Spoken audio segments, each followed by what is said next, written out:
Fu Sihan handed me the standing ticket as I was watching the electronic screen. In the waiting hall, the words on the screen were glaringly red. G3, 27 bound. For Jianqing boarding Qinghai. He called my name, his voice the same as usual, neither loud nor soft, carrying the kind of detached tone I had become numb to after hearing it for 5 years. I turned my head, and the first thing I saw was in his face, but the smile of the woman behind him. Lin Wan wore a goose yellow dress today, her hair down with slightly curled ends. She stood beside Fu Sihan, half a step behind him, looking as fresh as a peeled lychee. She held his arm, her fingertips painted with pale pink nail polish, lightly tapping his dark gray custom suit cuff that was supposed to be my spot. Here, this is for you. Fu Sihan slipped the thin piece of paper into my palm, his gesture as casual as handing over a used tissue. Business class is full. Only 2 seats left. Wan Ning and I need to discuss project matters. You'll have to make do. It's only 3 hours. You'll get there if you stand. As he finished speaking, Lin Wan Ning lightly pinched his arm as if urging him on, or perhaps playfully complaining. See, hun, they're checking tickets. Lin Wan Ning said, her voice sickly sweet. Let's go. There are so many people. I'm a little scared. Scared? She was scared of crowds. I almost burst out laughing. Lin Wan Ning is the deputy director of the Fu Corporation's Public Relations Department. At last year's annual meeting, she stood in front of over 300 people for half an hour wearing 10 centimeters heels, speaking clearly and flawlessly. Someone like that would be scared of crowds, but Fu Sihan clearly didn't think there was anything wrong with that. He glanced down at me, and the tenderness in his eyes was something I had only ever seen once before, on our wedding certificate photo.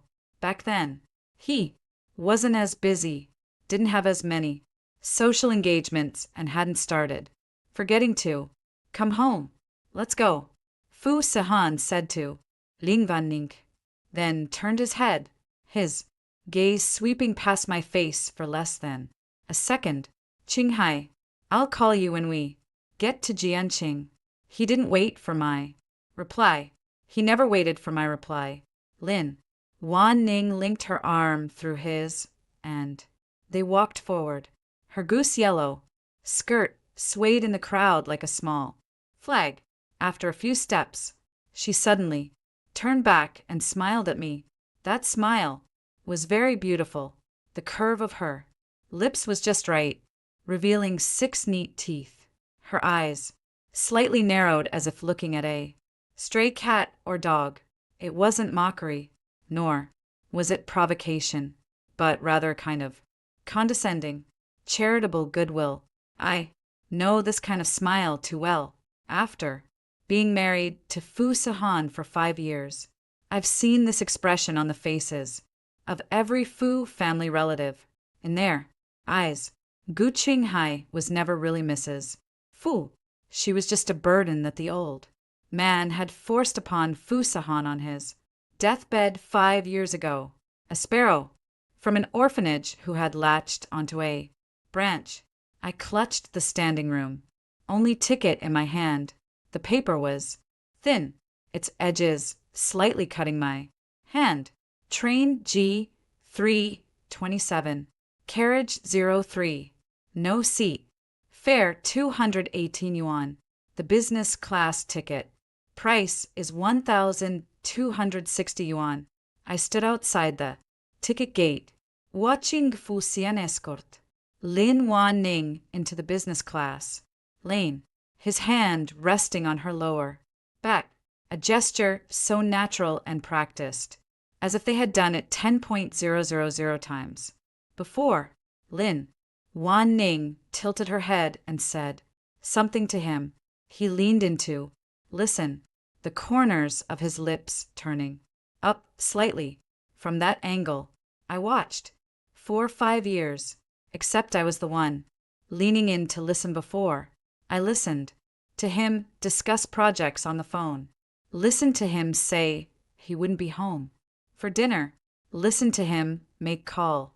After call in his study in hushed tones. About things I would never know. I listened and listened for 5 years, and finally, I understood. It's not that he doesn't know how to be gentle.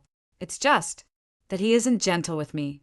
I tucked the standing ticket into my coat pocket and walked towards the ticket gate for the ordinary carriage. The queue was long, with about 40 or 50 people ahead of me. Most of them were dragging suitcases, big or small, some carrying children, others holding plastic bags full of instant noodles and snacks. The air was a mixture of various smells. The savory aroma of instant noodles, the scent of orange peels, and the overpowering perfume of someone nearby. I'm at the back of the line, inching forward step by step. My phone vibrated. I looked down to see a WeChat message. The contact's name was simply Lou. The message had only 6 words. In position. Waiting for you. I didn't reply. Turned off the screen and put it back in my pocket. The ticket inspector scanned my ID card and the turnstile made a crisp ding sound, opening the barrier.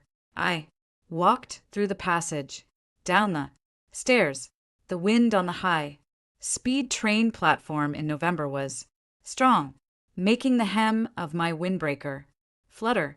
Train G327 was already stopped on the tracks, its white body gleaming coldly under the fluorescent lights. I walked along the platform, and as I passed the business class carriage, I saw them through the large, floor-to-ceiling windows. Fu Sahan and Lin Wan Ning were sitting facing each other. 2 cups of coffee sat on the small table, Lin Wan Ning holding them with both hands, talking animatedly with expressive features. Fu Sahan leaned back against his seat, relaxed, one hand casually resting on the armrest. The seat was by the window. He had never liked window seats on high-speed trains before. I didn't stop walking, kept walking.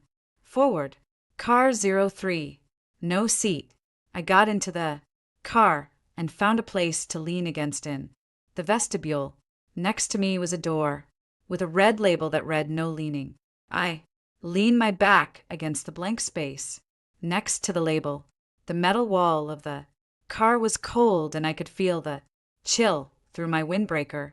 The train started. The platform outside the window began to slowly recede. First slower and slower, then faster and faster. The lights merged into lines, orange and white, sliding past the glass as if being snatched away by handfuls. My phone vibrated again. Still that character Lou, the connecting passage of carriage number 3. My heart suddenly tightened. I looked up. At the other end of the connecting passage stood a man. He wore a dark blue long overcoat, the collar slightly turned up, revealing the ash gray shirt collar underneath. He held nothing in his hands, just stood there, one hand in his pocket, as if he had come for a walk. Li Yanzhao, Fu Sahan's biggest competitor, the founder of Xinhin Group and the only person in the past 5 years to call me Miss Gu instead of Mrs. Fu in front of everyone at a Fu family banquet.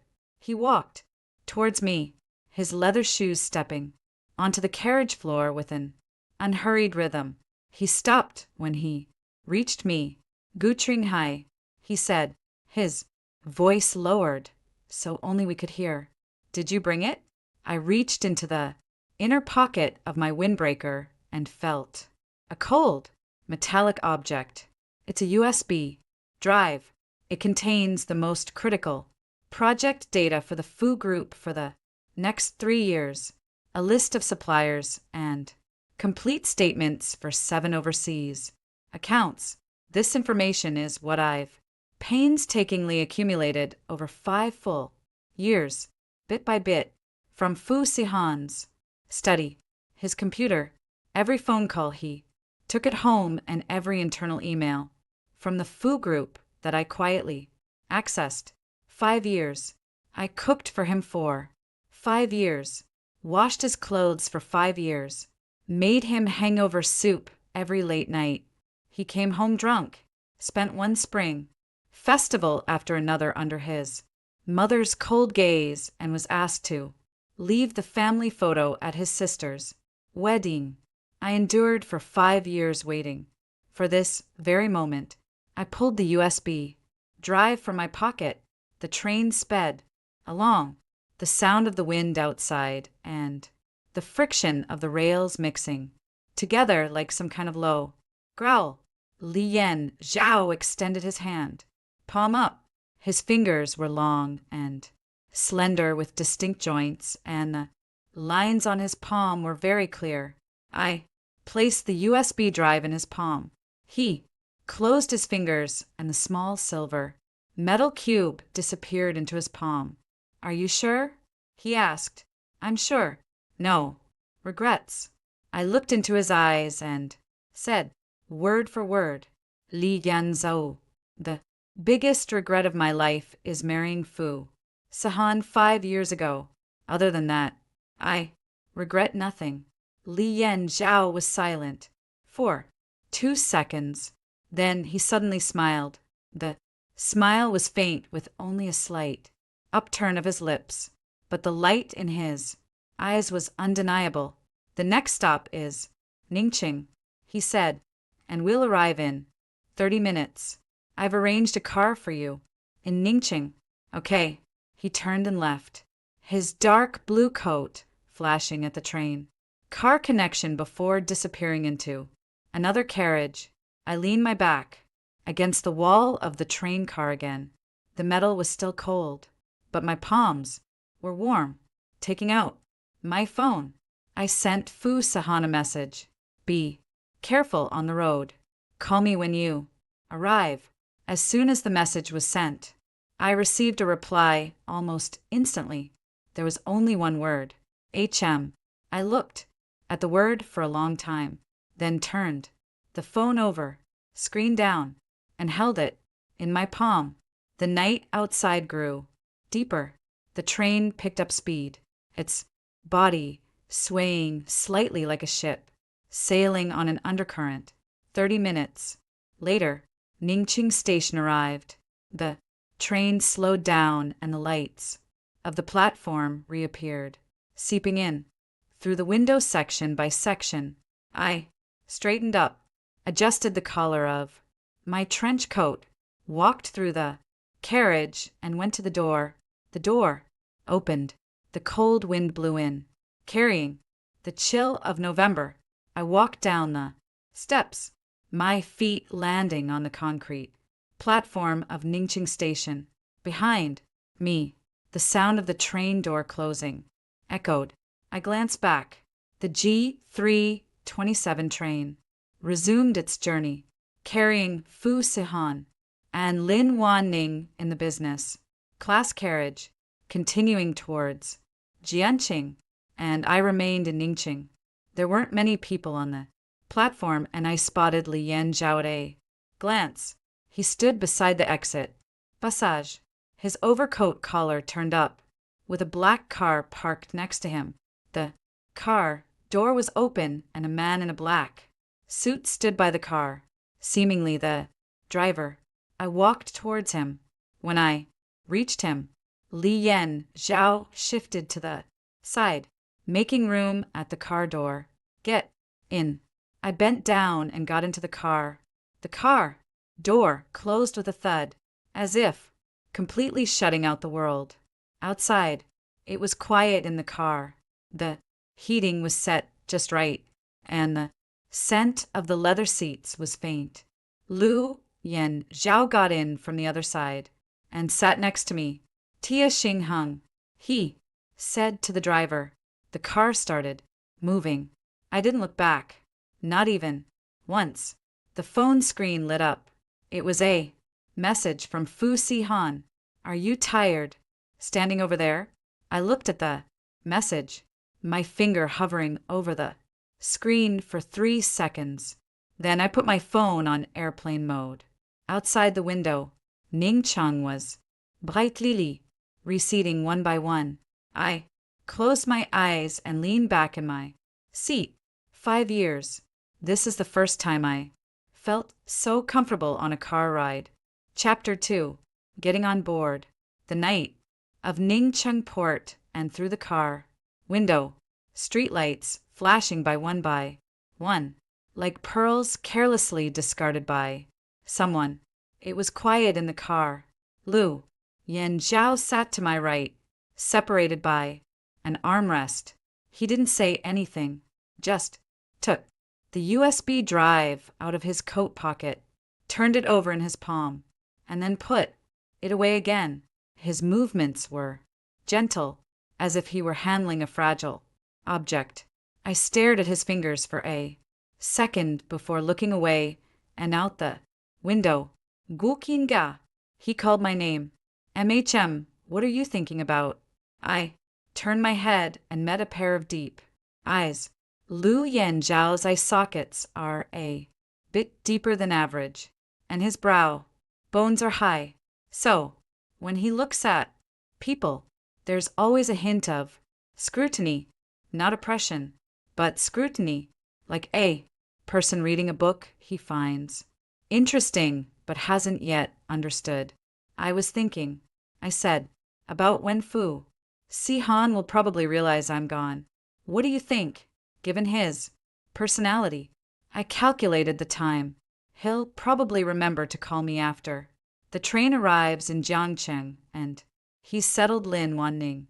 Then, when he can't get through, he'll try again and still can't get through. He'll probably throw a tantrum first, thinking I'm just being moody, and then have his assistant look for me after the assistant searches everywhere and tells him his wife isn't on the train. That's when he'll truly start to panic. Lu Yen Zhao's lips twitched after listening. It wasn't a smile, but a kind of faint, mocking understanding. You figured him out thoroughly. 5 years, I said. Even a fool would have learned by now. He was silent for a few seconds, then suddenly asked, Do you know why I was willing to accept this USB drive from you? The question came out of the blue. I hadn't thought about it. It's true that Lu Yen Zhao and Fu Si Han are mortal enemies. They've been locked in a cutthroat business rivalry for years, with Xing Hung and Fu Shi clashing head-on in at least 7 projects. But business competition is one thing, and accepting a USB drive handed over by an opponent's wife is another. This isn't just a business transaction. This is asking me, Lu Yen Zhao, to be his blade. I've thought of many possibilities, I answered, honestly, but none of them could fully convince me. Lu Yen Zhao didn't reply. Immediately, he reached out and pressed a button on the car door, lowering the window a crack. The night breeze poured in, carrying the damp scent that was characteristic of late autumn in Ning Chung. 3 years ago, he said, the Fu Corporation's anniversary banquet. Do you remember? I remembered. It was the 2nd year of my marriage to Fu Si Han, and also the most difficult year I had in the Fu family. Fu Si Anesse, mother, in front of all the guests, told me to serve tea to every elder, saying it was the Fu family's rule. I carried the tea tray around the banquet hall for a full 40 minutes. My feet, in high heels, bled and not a single person offered me a seat. That night, Lu Yan Zhao's voice was very low. You were the only one who helped the servers clear the tables after the banquet. Everyone else was toasting, networking, and taking photos. Only you were picking up fallen napkins. He turned his head to look at me. I was standing on the second floor and saw it all. The car was silent for a few seconds. I didn't know what to say. That memory was too hazy for me, not because it wasn't important, but because every day at the Fu families was like that, being treated as invisible, as a servant, as a shadow that could be ordered around at will. There were too many details, so many that I had learned to filter them out automatically. But Lu Yanzhao remembered. He remembered how I squatted on the ground picking up napkins after the banquet. You see, Lu Yanzhao rolled up the car window, shutting out the wind. I'm not helping you. I'm giving myself an explanation. The car took a turn and drove onto a wider road. On both sides of the road were rows of ginkgo trees, half of their leaves yellowing, reflecting a golden light under the street lamps. Xinghang is just ahead, the driver suddenly said, his voice steady. I followed his gaze. A gray-blue building stood tall in the night, with the word Xinghang Group embedded on its facade. White light emanated from within, making the entire building resemble a lit-up block of ice. The building wasn't tall, around 20 stories, but it occupied a large area, with the surrounding annex buildings serving as its complements. The car stopped in front of the building's main entrance. A security guard in a dark uniform quickly approached and opened the car door. Lu Yan Zhao alighted first, then turned sideways and extended his hand to me. I looked at his hand and hesitated for a second. Then I placed my hand on top of his. His palm was dry and warm, and the grip was just right, neither too loose nor too tight. As I got out of the car, my heel landed on a loose paving stone, and I swayed slightly. He immediately steadied my arm with his other hand. Careful, too. Words as brief as a board meeting, but the hand he used to support me lingered for a second after I steadied myself. Before letting go, I pretended not to notice. Lu Yan Zhao walked ahead, and I followed behind him through the first-floor lobby of Xinghang. The floor was marble, so bright it reflected our figures. The receptionists had already left for the day, leaving only 2 security guards on duty. They stood up simultaneously upon seeing Lu Yan Zhao and called out, "Mr. Lu."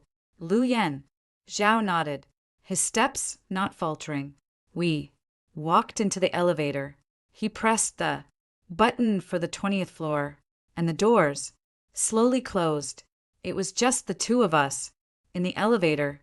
All 4 walls were mirrors, and I saw myself from countless angles. My trench coat was a little creased. My hair was a bit messy from the wind on the platform, and most of the lipstick had worn off my lips. Standing next to Lu Yanzhao, dressed impeccably in a suit, I felt like a piece of paper that had been crumpled and then flattened out. But I don't feel embarrassed, because what is written on this paper is enough to make the entire Fu group tremble. The elevator stopped on the 20th floor. The doors opened to a corridor lined with dark gray carpet. At the end of the corridor was a pair of dark wooden double doors. Lu Yanzhao walked over and pushed the door open. Inside was a very large office. Floor-to-ceiling windows occupied an entire wall, and outside the windows was the night view of Ningcheng, with countless lights spread out, extending to an unseen distance. by the window sat a large desk, on which there was only a computer, a desk lamp, and a black folder seat.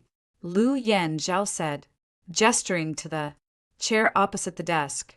I sat down. He took the USB drive out of his pocket and inserted it into the computer. The screen lit up, and the data began to read. The progress bar moved little by little. 3%, 7%, 15%. Lu Yen Zhao stood by the window, his back to me, looking at the night view outside. When the progress bar reached 50%, he suddenly spoke. How long have you been collecting all this? 5 years. From the first day you married into the Fu family. From the day he first closed his study door. Lu Yen Zhao turned around and leaned against the window frame, his arms crossed over his chest. Does he know you understand all this? No, I said, in his eyes. I'm just a woman from the orphanage, and marrying him is the greatest fortune. He never asked me what my major was in college, nor has he ever shown me any documents. He thinks I wouldn't understand. In fact, I graduated from the finance department of Ningcheng University. The year I graduated, my advisor recommended 3 places for me, one of which was the investment department of Xinghang Group. Before I could even go for an interview, Imet Fu Xian. At that time, his father was still alive. Old Master Fu saw me at a charity banquet and, for some reason, insisted that I become the Fu family's daughter-in-law. Fu Si-han couldn't refuse his father and agreed. I always thought marrying into the Fu family was the greatest luck of my life. Later, I realized that it was a trap set by old Master Fu for me. But that's another story. The progress bar reached 100%. Lu Yen Zhao turned around, his fingers swiping across the touchpad as he began to browse files. He processed information quickly, his eyes scanning from top to bottom with almost no pause.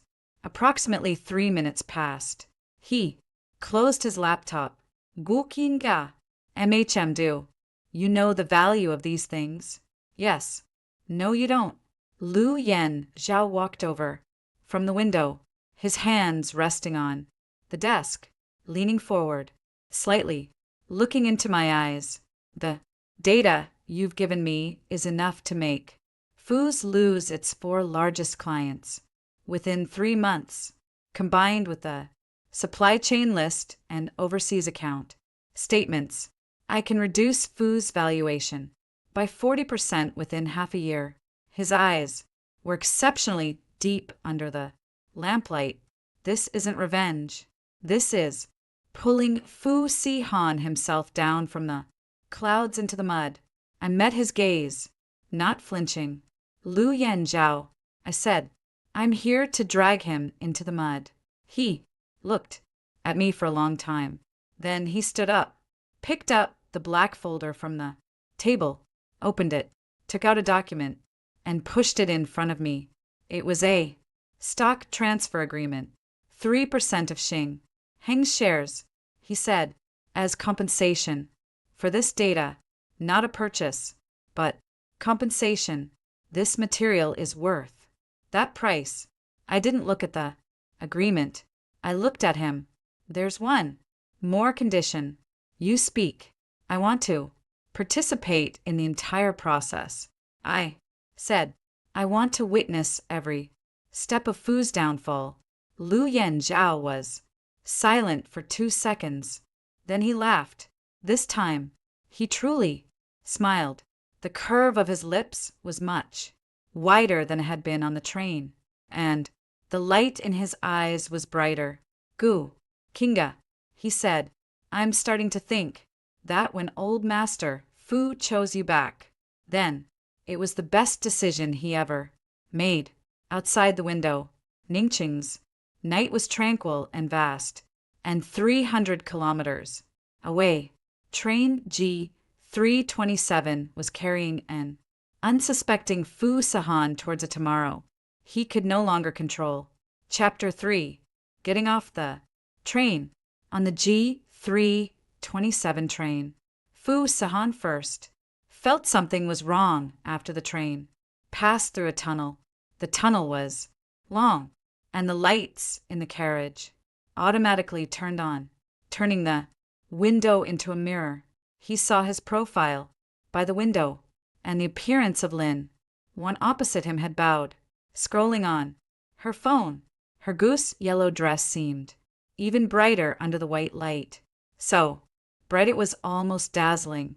He suddenly remembered what Gu Kinga was wearing today, a beige trench coat. It was old, the cuffs frayed and a little white.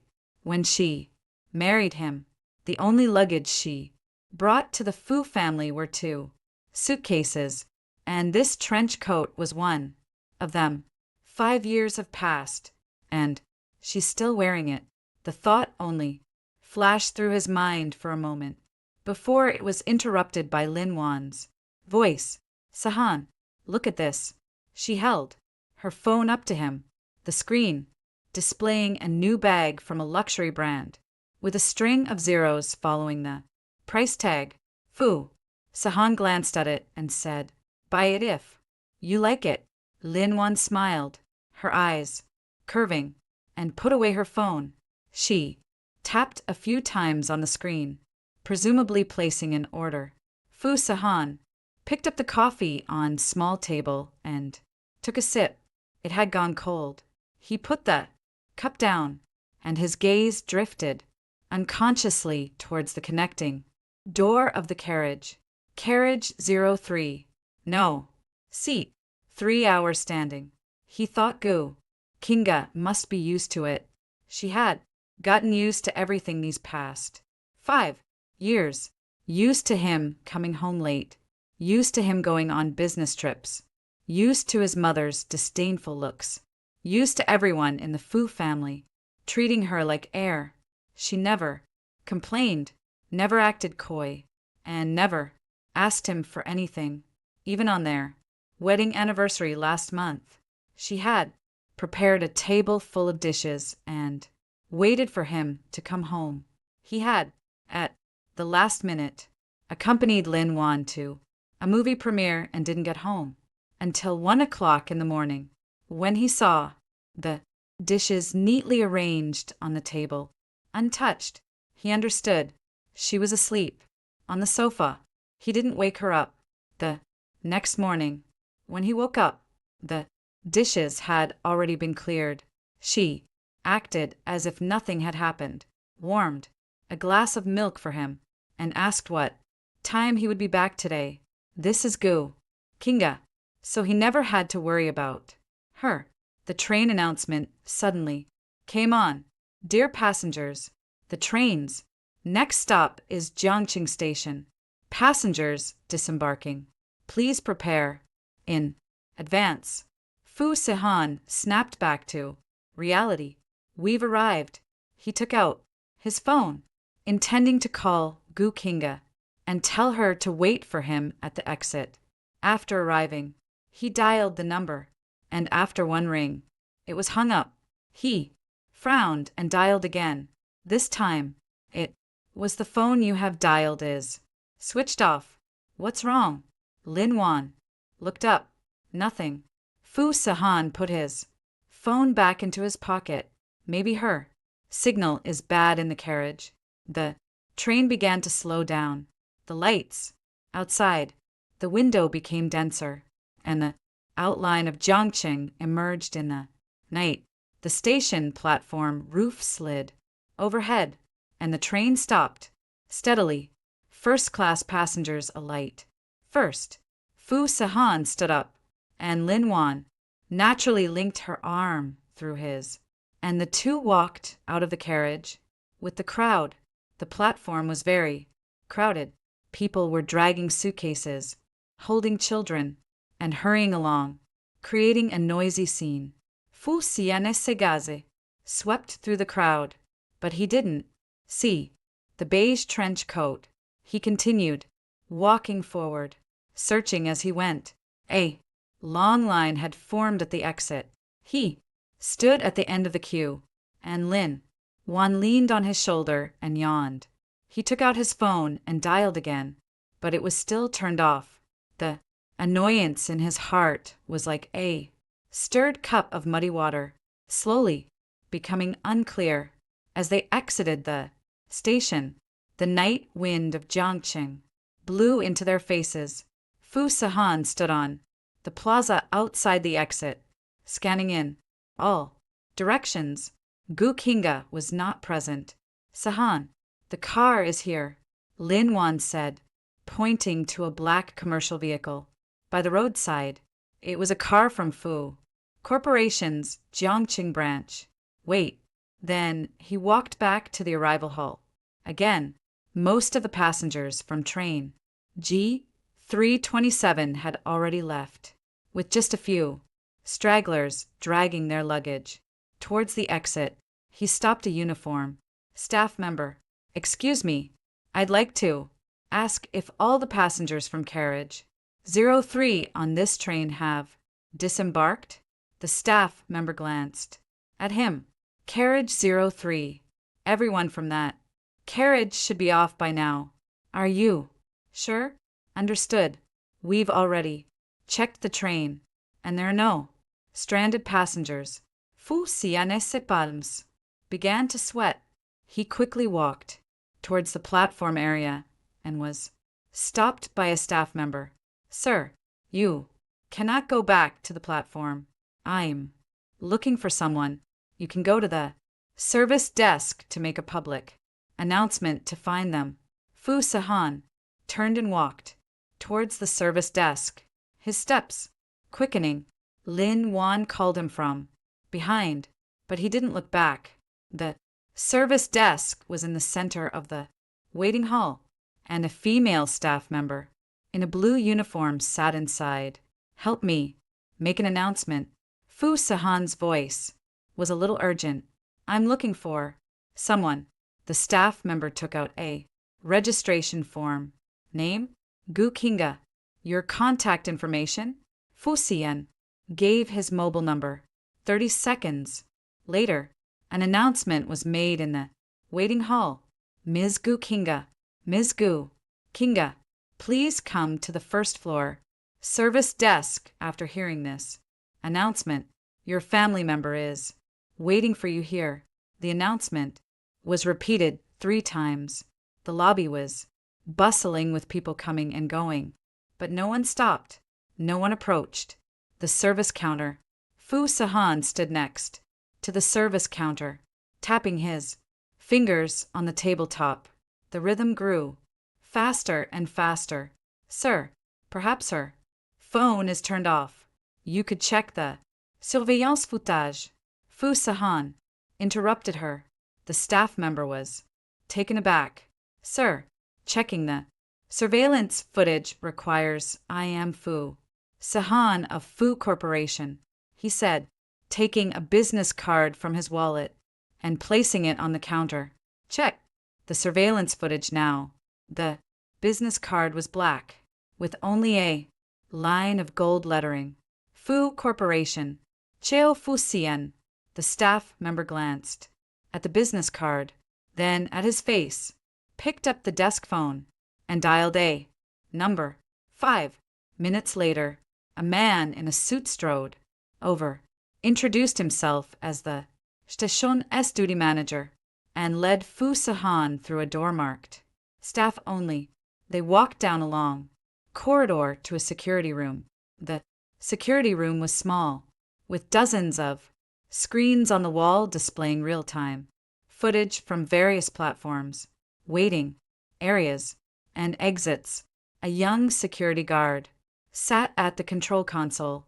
Pull up the platform surveillance for train G327, the duty manager said, the one heading to Ningqing. The security guard's fingers tapped a few keys on the keyboard. and an image appeared on the screen. Ningqing Station. 3 hours ago, the G327 train was stopped on the tracks, and passengers were boarding. The image wasn't particularly clear, but it was sufficient for identification. Fu Sihan saw himself in the screen. He stood at the door of the business class carriage, with Lin his arm. He handed a pink slip of paper to the woman in front of him, then turned and walked into the carriage. The woman stood still, looking down at the slip of paper in her hand. It was Gu Kinga. She was wearing a beige trench coat when he handed her the standing room ticket. Her expression was calm. No anger, no grievance, not even a frown. She stuffed the standing room ticket into her pocket, turned, and walked towards the regular carriage. Fast forward. The security guard pressed the fast forward button. The screen scrolled rapidly. All passengers boarded. The doors closed. The train started and pulled out of the station. Ningqing Station's platform became empty again. Stop, Fu Sahan suddenly said. The security guard. Press pause. Back it up a little. The screen rewound a few seconds. The train reappeared on the platform. The doors closed, and then the doors suddenly opened again. Fu Sihan's body tensed. Abruptly in the frame, a door of the G327 train reopened after closing. A woman walked off the train, wearing a beige trench coat, her hair blown by the wind. It was Gu Kinga. She got off the train. She wasn't taking that train to Jiangcheng. She got off the train at Ningqing Station. Fu Sihan stared at the screen, his pupils contracting. The video continued to play. After Gu Kinga got off the train, a man walked over to the platform. He wore a dark blue coat, was very tall, and carried himself with ease. He stood in front of Gu Kinga, and the two exchanged a few words. Then, Gu Kinga followed him towards the exit. The man turned to the side, letting Gu Kinga go first. The moment he turned sideways, the surveillance camera captured his profile. Fu Xian recognized the face. Li Anzhou, from Shenheng Group, his biggest competitor. His wife got off his car at Ningqing Station and got into Li Anzhou's car. Fu Sihan's hands began to tremble, not because of the cold. It was the chill that shot up from his spine. 5 years. In his eyes, Gu Kinga had always been a quiet shadow with no sense of presence. She never argued with him, never made demands on him, and never did anything to worry him. He thought that was obedience. He was wrong. That wasn't obedience. It was a woman, patiently, inch by inch, sharpening her knife. Adjusted again. Fu Xian's voice was hoarse. Adjust the surveillance footage from the Ningqing Station exit. The security guard switched the screen. Ningqing Station exit. Gu Kinga walked out. Li Anzhou walking beside her. A black car was parked outside the exit, its door open. Li Anya stepped aside to let Gu Kinga get in first, then got in from the other side himself. The car door closed. The car drove away. Throughout the entire process, Gu Kinga did not look back once. No hesitation, no pause, not a trace of attachment. Fu Xian suddenly remembered that the last time he saw Gu Kinga's face was on the platform at Ningqing Station, when he handed her the standing ticket. She smiled at him. That smile was faint, so faint that he didn't pay attention to it at the time. Now he finally understood the meaning behind that smile. That was not submission. That was goodbye.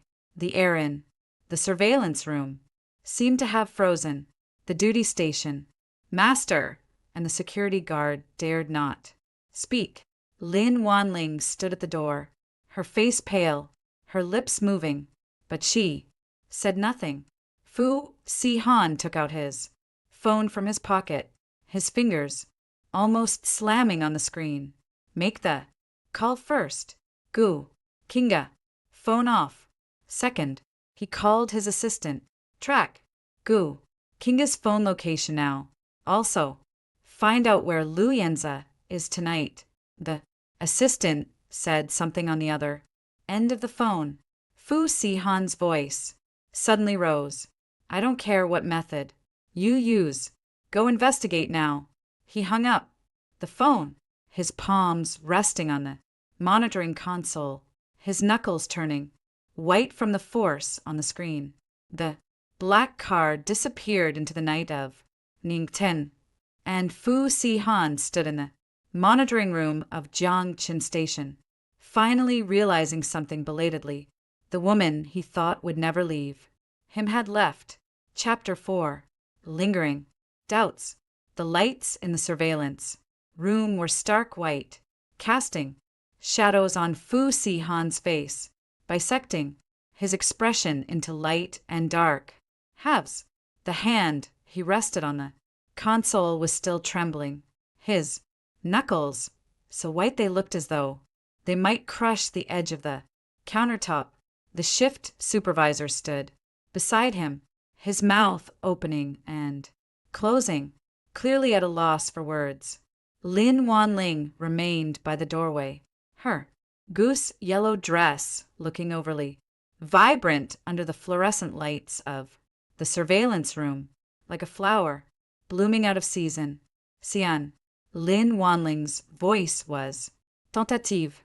Perhaps Sister Kinga just happened to run into President Liu and accepted a ride. Fu Xian didn't turn around. His eyes were still fixed on the screen.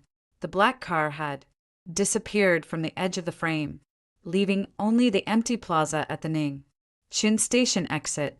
The streetlights shone on the ground, creating circles of light, but there was nothing there.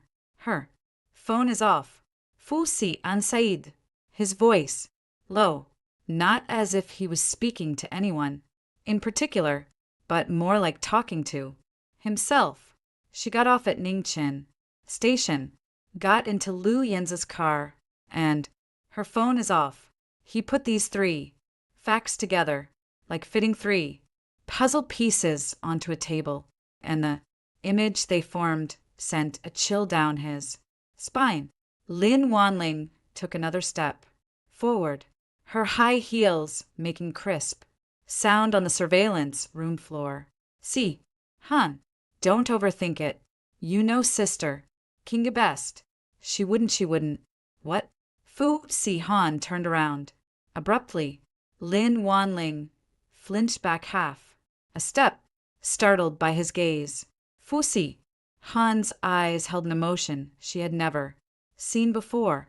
It wasn't anger, nor anxiety, but a kind of bewilderment that comes after being hit by something, like a person walking on the road and suddenly missing a step, their body falling, but their hands not yet able to grasp anything.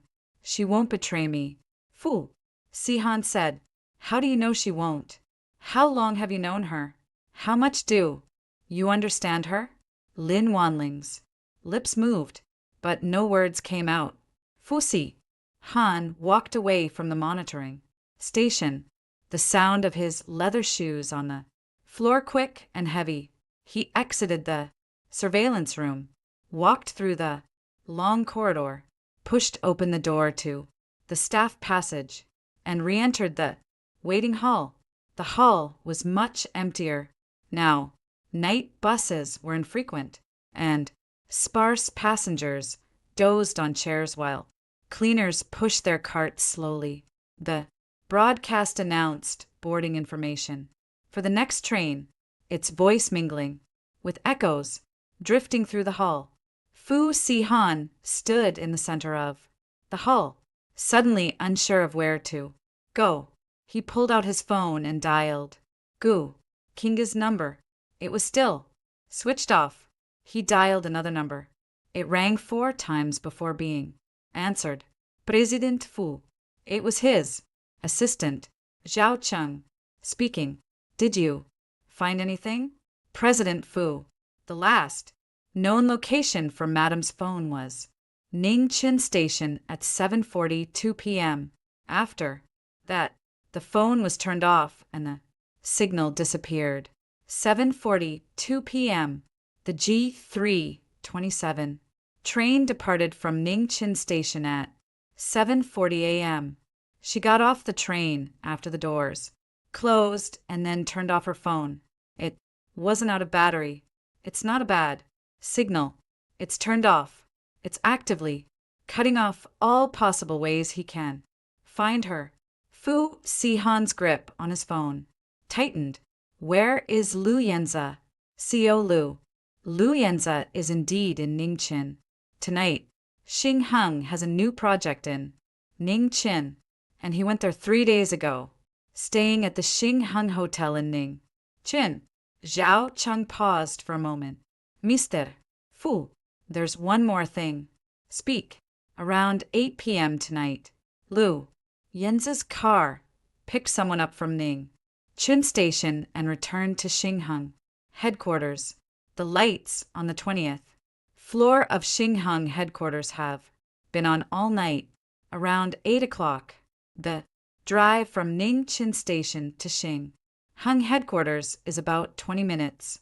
This means that after Gu, Kinga and Lu Yanza left the station, they went directly to Xing Heng. They have been on the 20th floor of Xing Heng headquarters since 8 o'clock until now. It is now 11 o'clock at night. 3 hours. She and Lu Yanza spent 3 hours on the 20th floor of Xing Heng headquarters. Something in Fu Sihan's mind buzzed. It wasn't a sound, but a feeling, like a string that had been taut for 5 years, suddenly snapped, the broken end hitting his temple and making his whole body go numb. Zhao Cheng. His voice was very low.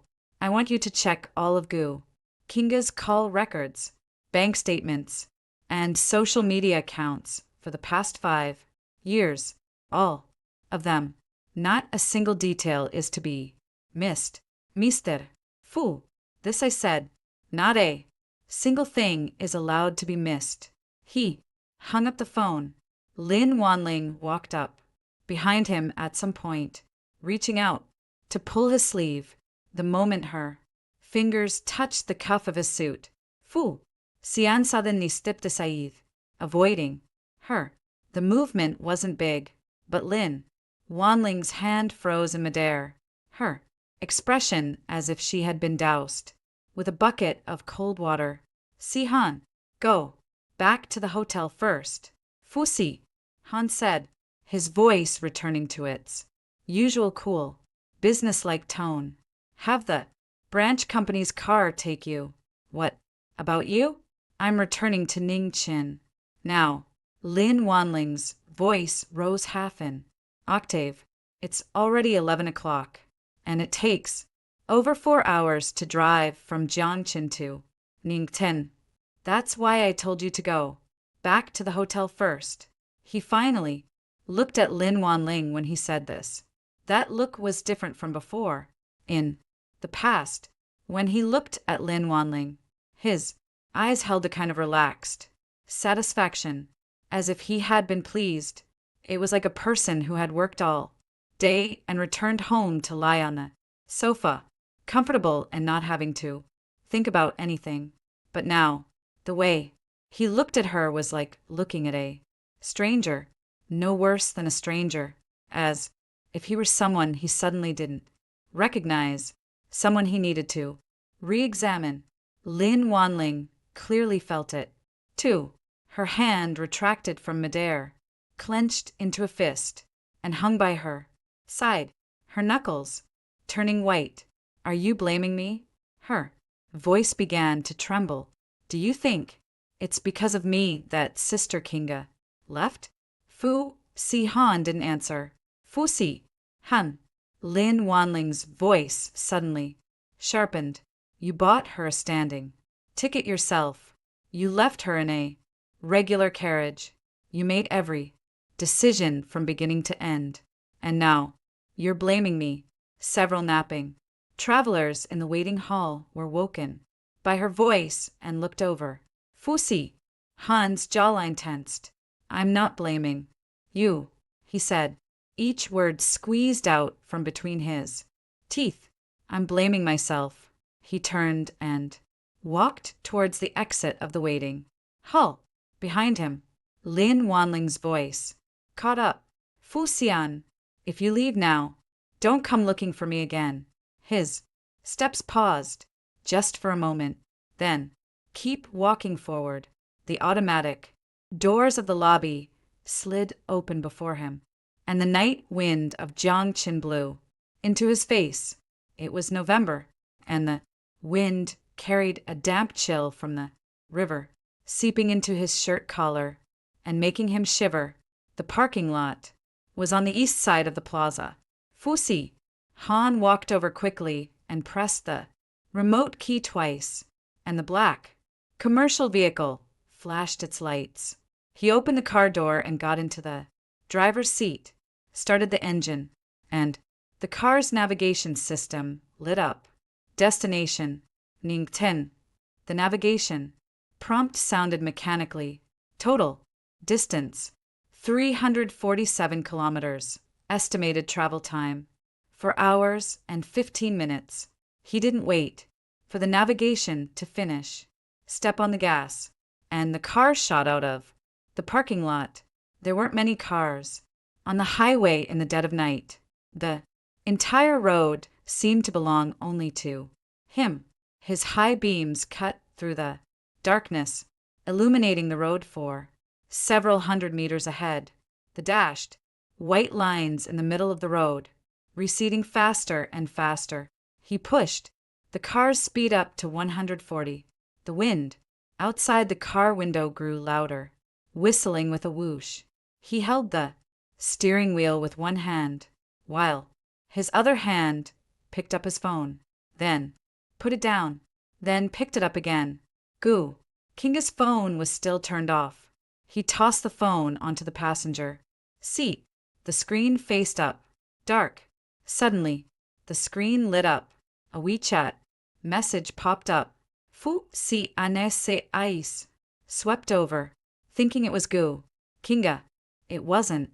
It was a document sent by Zhao Cheng with the file name Gu. Kinga _ personal information summary. He opened the file with one hand.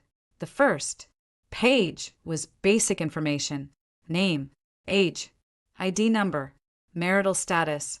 He knew all of it and quickly scrolled down. The second page was educational background. His gaze stopped.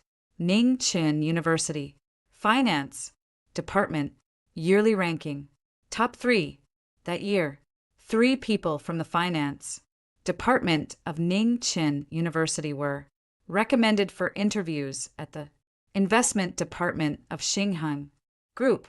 One of the names on the list was Gu. Kinga.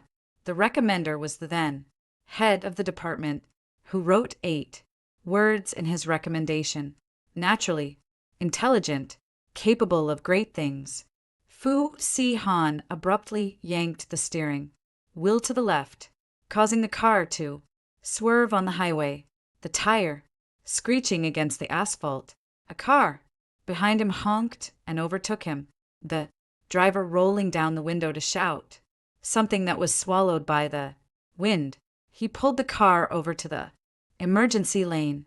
The engine was still running, and the headlights shone out, with fine dust motes dancing in the beams of light. He stared at the 8 characters on his phone screen. Naturally, intelligent, capable of great things. Top 3 in the finance department at Ningqing University. Interview. Qualification for the investment department of Xinghang Group. He had been married to her for 5 years and never knew these things. for 5 years. He never asked her where she studied in college, what her major was, or what her plans were upon graduation. She didn't say, and he didn't ask. He assumed she had nothing to say. A woman who came from an orphanage. What impressive resume could she possibly have? So, he never asked. He remembered last month when he was in his study dealing with an overseas mandate proposal. He encountered a difficult problem with a financial model. He couldn't figure it out for 2 hours. He irritably threw the document onto the table and went to the liquor cabinet to pour himself a glass of whiskey. When he returned, he found Gu Qinghe standing next to his desk, holding the document and reading it. What did he say then? Put it down. It's not something you can understand. Gu Qinghe said nothing, placed the document back on the desk and turned to leave. He sat back down in his chair, holding his wine glass, and continued to wrestle with that model. She didn't say. He didn't ask. Now he knew. She wasn't unable to understand. She just didn't tell him that she understood. Fu Si An flipped his phone over and placed it on the passenger seat. The screen's light was pressed against the seat, casting a faint glow. He restarted the car and merged back into the traffic lane. The speed of the car slowed down a bit. It wasn't because he didn't want to get to Ningqing faster. It was because his hands were still trembling. The navigation showed that there were still 280 kilometers to Ningqing. For hours, in 4 hours, he could reach Ningqing. But a voice in Fu Si Han's heart told him, even if you reach Ningqing, even if you stood before Gu Qinghe, he might not be able to bring her back, because he suddenly realized he had never truly known the woman who had shared his bed for 5 years. Who is she? What can she do? What does she want? He doesn't know any of it. The night outside the car window was as thick as ink, and the fields and hills on both sides of the highway merged into a blurry black. The road ahead, illuminated by the high beams, stretched on endlessly as if it would never reach its end. The phone vibrated. Again, it was Zhou Qing again. This time, it wasn't a file, but a sentence. Mr. Fu, Lu Yanzhou's secretary booked 2 tickets to Beijing for tomorrow at 9 o'clock a.m. Passengers, Lu Yanzhou, Gu Qinghe. Fu Si Han slammed on the brakes. The car speed dropped sharply. In the rear-view mirror, the headlights of a truck rapidly approached, its horn blaring deafeningly. He steadied the car and drifted back into his lane. The truck's headlights roared past him, illuminating the car's interior like snow, then faded. After they faded, Fu Si An's face was half-lit, half-shadowed by the dashboard's faint glow. He suddenly smiled. Not a real smile. It's the kind of action taken when, after the worst things happen, one doesn't know what expression to wear. The capital, Xinghan Group's headquarters are in the capital. Lu Yanzhou wants to take Gu Qinghe to the capital 9 a.m. tomorrow morning. He glanced at the time on the car screen. It was 1:15 a.m. There were 7 hours and 45 minutes left until the plane took off, and his current location is still 260 kilometers away from Ningqing. Even if he rushed to Ningqing, it would be too late, because Gu Qinghe would never wait for him in Ningqing. She never intended to wait for him. From the moment she got off the train in Ningqing, she had already moved ahead of him. Chapter 5. The Search. By the time Fu Si Han arrived in Ningqing, it was almost dawn. The fields on either side of the highway turned from black to dark gray. then gradually revealed the pale blue light of morning. When the roof of the Ningqing toll station appeared in his sight, he slowed down the car.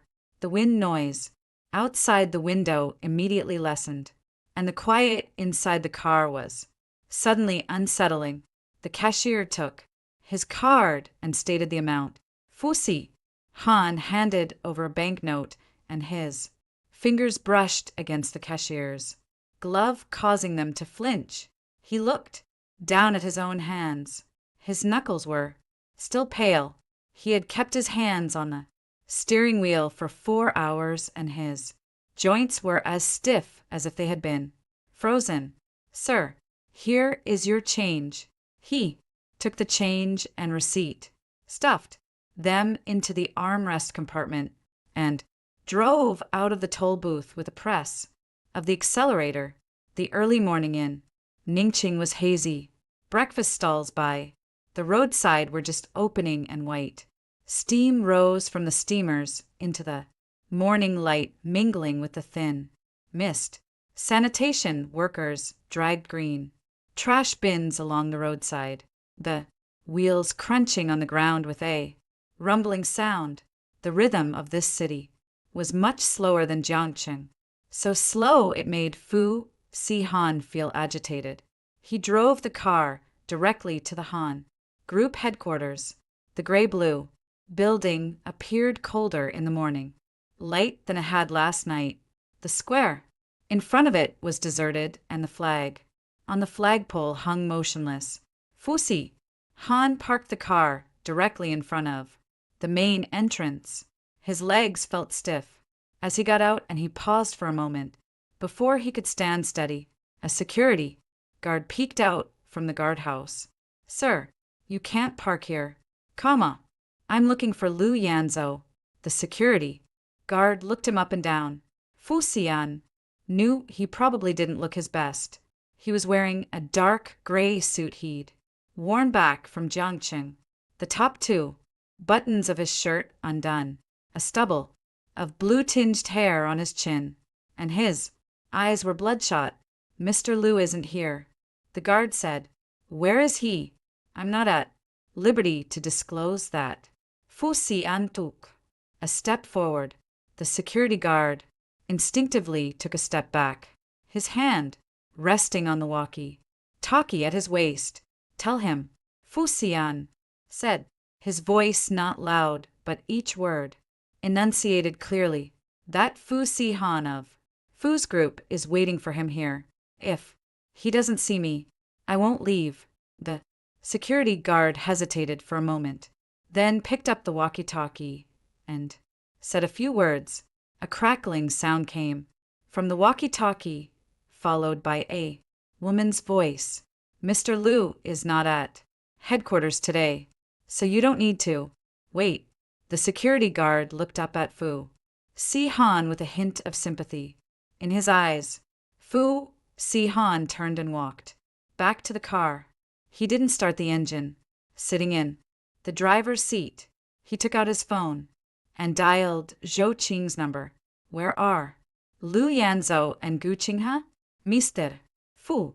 They left the Xinghan Hotel at 7 a.m. this morning. Zhou Qing's voice was very low, as if afraid of being overheard by those nearby. They didn't go to the airport. Their plane tickets were canceled. Canceled? Where did they go? It's not clear at the moment. The Xinghan convoy had 3 cars depart the hotel simultaneously, heading in 3 different directions. Our people are following. But what? However, Ningqing's morning rush hour is very congested, and we lost 1 car. Fu Si Han closed his eyes. 3 cars, 3 directions. Lu Yanzhou was playing hide and seek with him. No, it wasn't Lu Yanzhou playing hide and seek with him. It was Gu Qinghe. She knew him too. Well, she knew he would come to Ningqing, knew he would look for her, and knew he would definitely chase her to Xinghan. So, she had Lu Yanzhou send out 3 cars simultaneously, splitting his attention into 3 lines. each of which could be wrong, and he could only choose one to pursue. If he chose wrong, he would never catch up. Fu Si-han opened his eyes and started. The car. He didn't pick any of the three routes. He drove the car to Ningqing Station, high-speed rail station. Ningqing Station was not crowded in the early morning, a stark contrast to the throng of the previous night. The plaza tiles were damp with dew reflecting a faint sheen. Fu Si-han walked into the waiting hall where a scattering of travelers, catching the early train Saturday, some eating breakfast, others dozing in their chairs. He walked directly towards the service desk. The man on duty was a middle-aged gentleman wearing glasses, who was drinking soy milk. Seeing Fu Si-han approach, he put down his cup and wiped his mouth with a tissue. "Sir, how can I help you? I want to see the platform surveillance footage from between 7 p.m. and 8 p.m. last night." The middle-aged man was taken aback for a moment. "Sir, retrieving surveillance footage requires." Fu Si-han placed his ID card and a business card on the counter. The word CEO of Fu Corporation on the business card reflected a small gilded sheen in the morning light. "I've already seen Jiangqing Station," he said, "but I need to see Ningqing Station again. The exits, the parking lot, the square in front of the station, all of it." The middle-aged man glanced at the business card, then at him.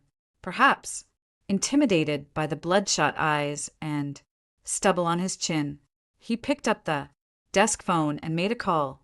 10 minutes later, Fu Si-han was once again sitting in a surveillance room. This one was smaller than the one at Jiangqing Station with only 4 screens. The security guard pulled up the footage from between 7:40 p.m. and 8 p.m. last night. The screen appeared at Ningqing Station. Train G327 came to a halt and Gu Qinghe stepped off.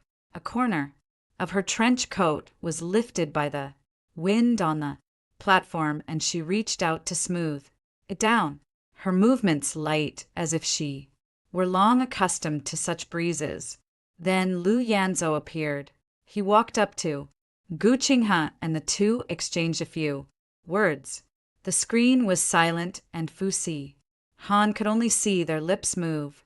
Gu Qinghe's expression remained calm throughout, without panic or hesitation, as if she were carrying out something she had long planned.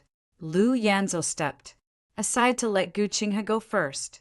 Fu Si-han had already seen that movement in the surveillance footage from the Jiangqing Station, but this time he noticed a detail. When Lu Yanzhou stepped aside, he leaned his body forward slightly. It wasn't a purely polite gesture. That was a man unconsciously lowering his stance in front of a woman.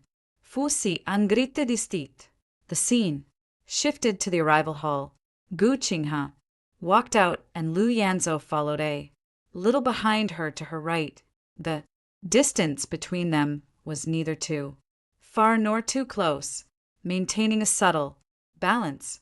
Not far meant they weren't strangers. Not close meant there was still something separating them. Outside the arrival hall, a black car was parked. The door opened, and Gu Qinghe got in. Lu Yanzhou walked around to the other side and got in. The car door closed. The car drove away. Then the scene switched to the square in front of the station. The black car drove out of the parking lot, turned onto the main road, and merged into traffic. The license plate was clearly visible. Ning 88,626. Fu Sang stared at the license plate number as if it were a lifesaver. Pull up the information for this license plate. The security guard glanced at the station manager. The station manager nodded. A few minutes later, a vehicle registration record appeared on the screen. Owner, Xingxing Group. Registered address, Número 155, Avenue, Ningqing City. Vehicle model, Mercedes-Benz Maybach. Color, black. Purpose, group business reception. Where is this car now? Fu Sang asked. The security guard tapped on the keyboard a few times, bringing up a real-time tracking interface.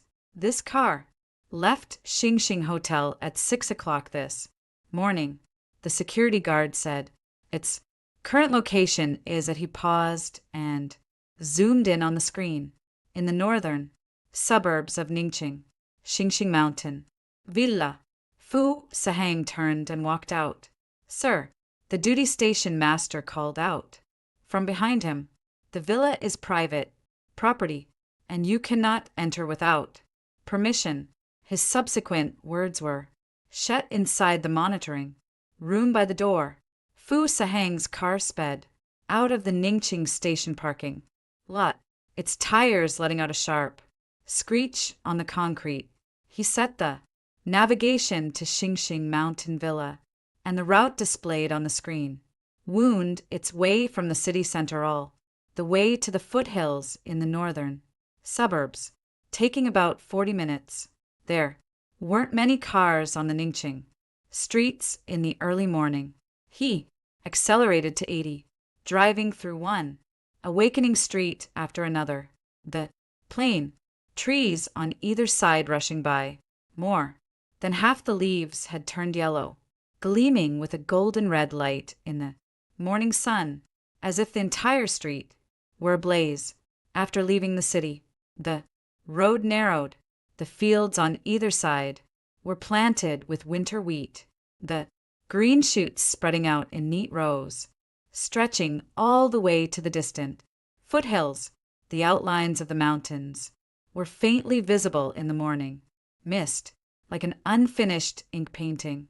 Navigate forward and turn right. He turned onto a private road. Tall ginkgo trees lined both sides of the road, their golden leaves carpeting the ground.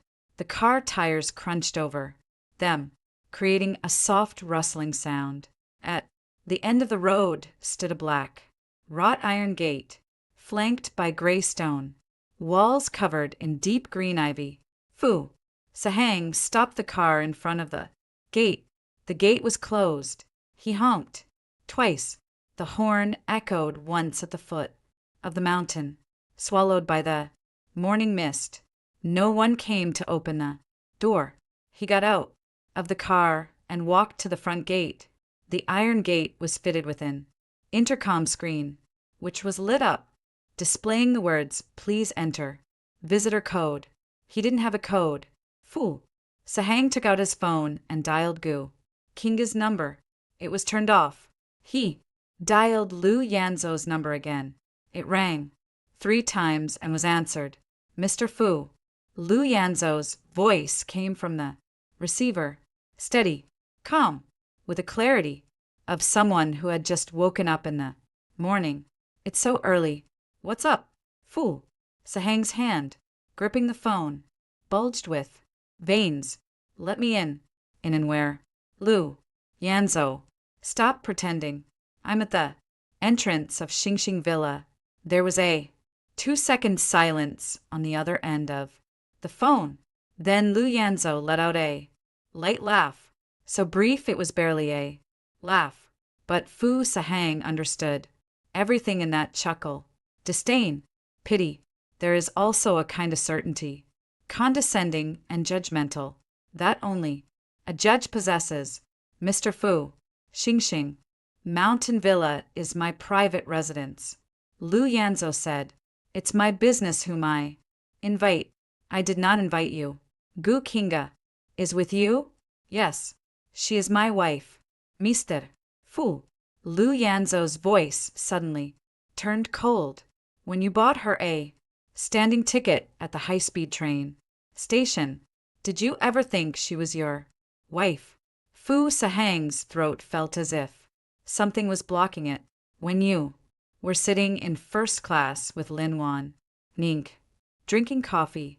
Lu Yanzou's voice was unhurried, like a blunt knife, slowly pushing into flesh. Did you ever think she was your wife? Enough.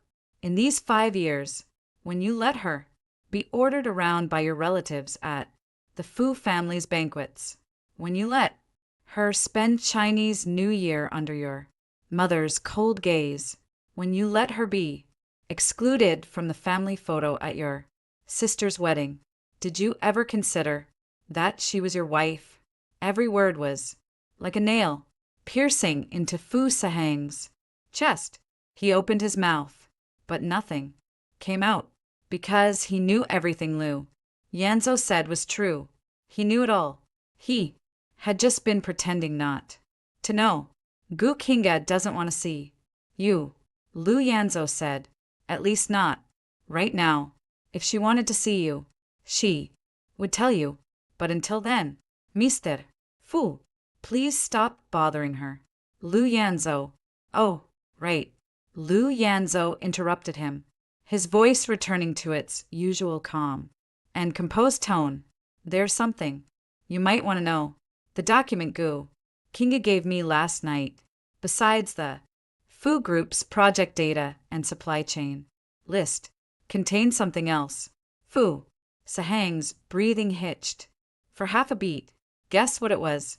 You speak. The original copy of the will your father, old Mr. Fu, made 5 years ago. Fu Sahang's mind went blank. Will his father's will 5 years ago.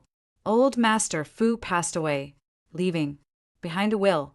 The will clearly stated that the controlling stake in Fu Group would be inherited by Fu Sahang, but with a codicil, Fu Sahang must maintain his marital relationship with Gu Kinga within 5 years of inheritance. If they divorce within 5 years, the controlling stake would automatically transfer to Fu family's 2 other sons. Only the core members of the Fu family knew about this. Gu Kinga was an outsider. She shouldn't have known, and she definitely shouldn't have had the original. The original has always been in Gu Kinga's hands, Lu Yanzou said, his voice as calm as if he were stating a fact that had nothing to do with him. 5 years ago, before old Master Fu passed away, he personally gave it to her. Not to you, not to your mother, not to a lawyer. He gave it to Gu Kinga. Fu Sahang's hands began to tremble, not out of anger. It was because he remembered that night 5 years ago, before old Master Fu passed away.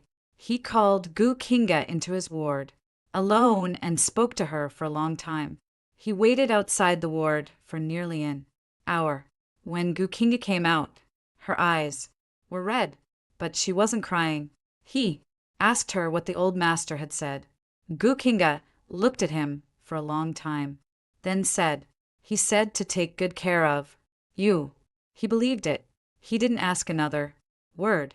He never imagined that the woman who came from the orphanage, the one his father had forced upon him, held the core secrets of the Fu Group. 5 years. She held the knife that could destroy him, but she never drew it. What was she waiting for? Lu Yanzou's voice came through the phone, as if through a thick layer of glass. President Fu, do you understand now? Gu Kinga didn't start leaving you today. From the moment you bought her a standing room ticket.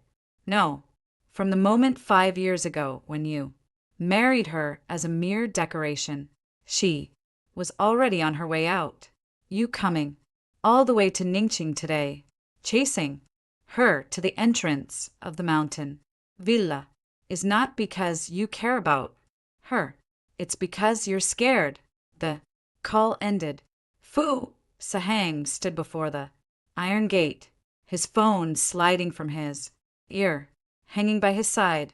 The morning mist in the mountain slowly dispersed, and sunlight down through the gaps in the ginkgo trees, landing on the golden fallen leaves at his feet in patches, like shattered mirrors. The gate remained closed. The gray stone wall wasn't high. He could see the ginkgo tree canopy within, the gray, tiled roof peeking out from behind them, and the wisps of white cooking smoke rising from the roof. That was Xingxing, mountain villa. Gukinga was right. There, beyond this door, less than 100 m away, but Fu Sahang stood there, and for the first time, he felt that these 100 m were much farther than the 347 kilometers he had driven from Chongqing to Ningqing. Chapter 6. Out of Control. Fu Sahang didn't know how long he had been standing outside the main gate.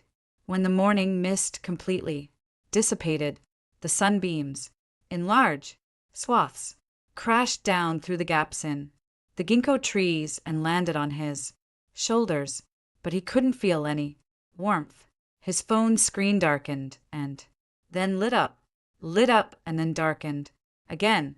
Zhao Qing had called 3 times, and he hadn't answered any of them.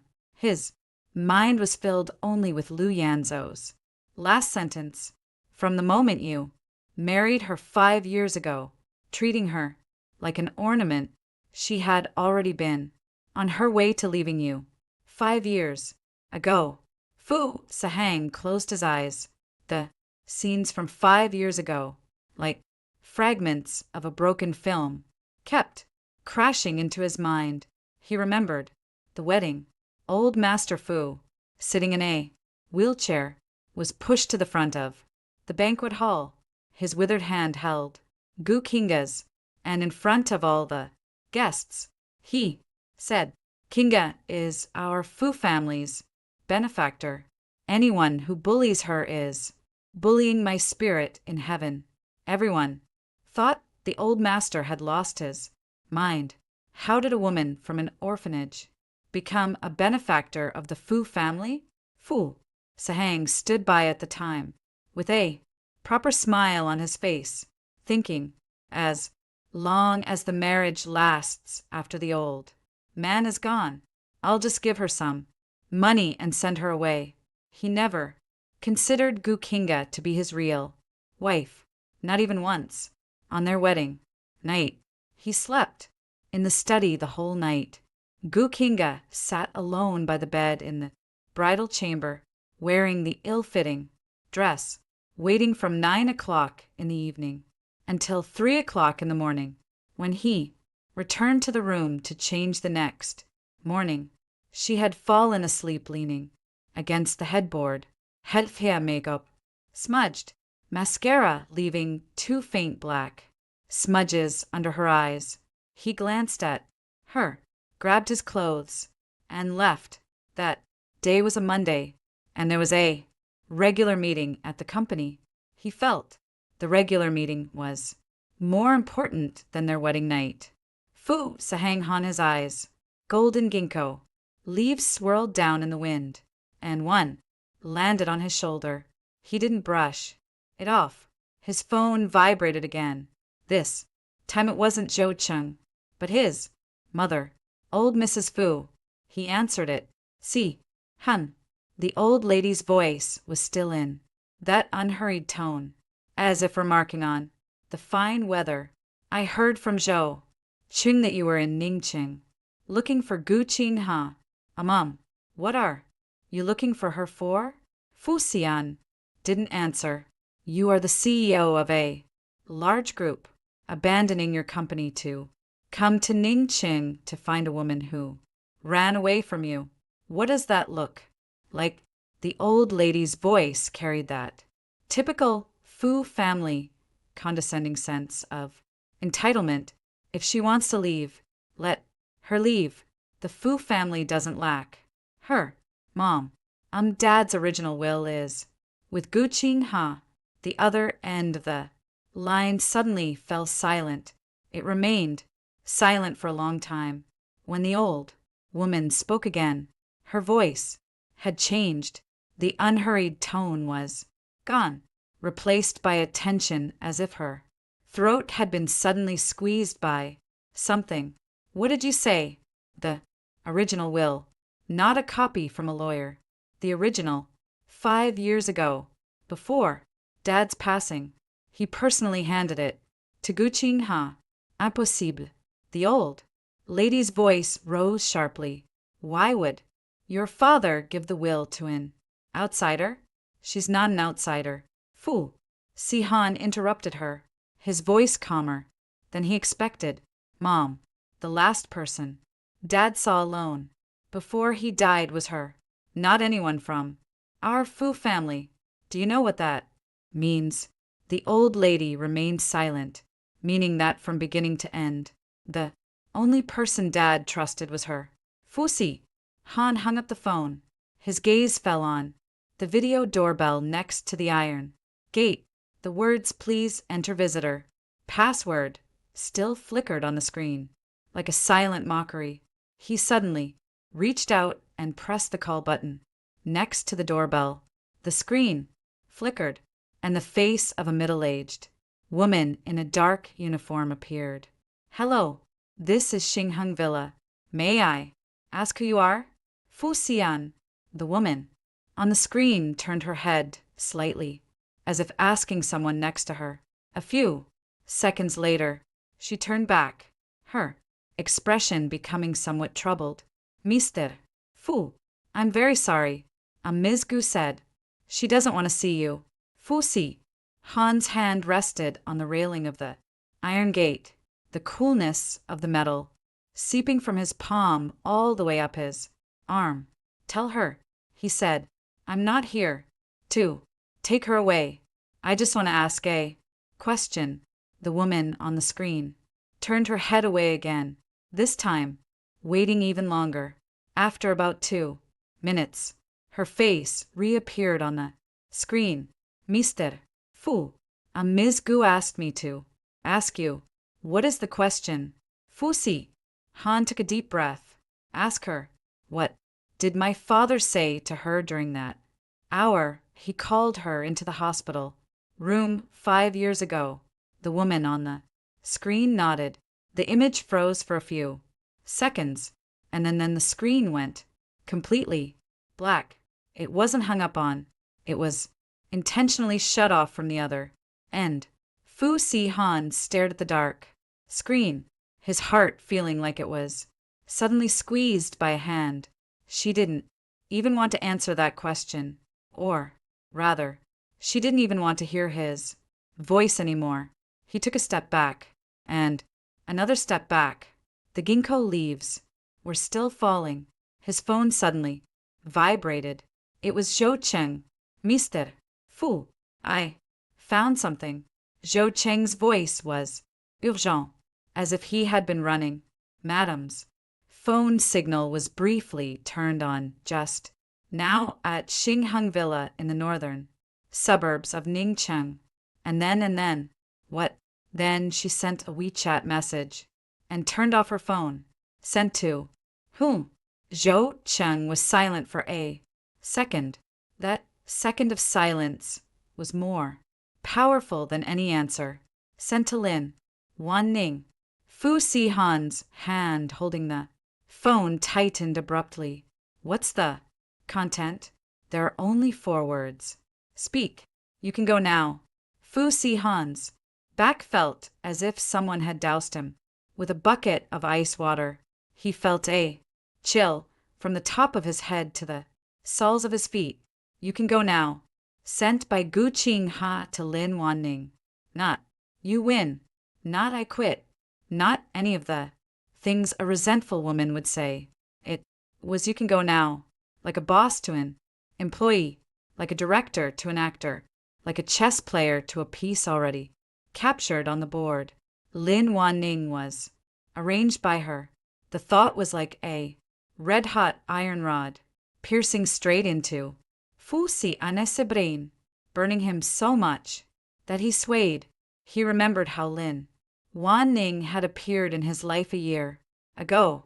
Fu Corporation's public relations department was hiring a deputy director, and he hadn't planned to interview personally. The interviewer originally scheduled had a last-minute issue that day, and he happened to be free, so he filled in. Lin Wan Ning was the third person to enter, wearing a white pantsuit with delicate makeup, and her answers were flawless. He hired her. A month later, she started texting him about work after hours. 2 months later, she began adding non-work related content to her messages. 3 months later, she had become his confidant. He thought it was all happening naturally.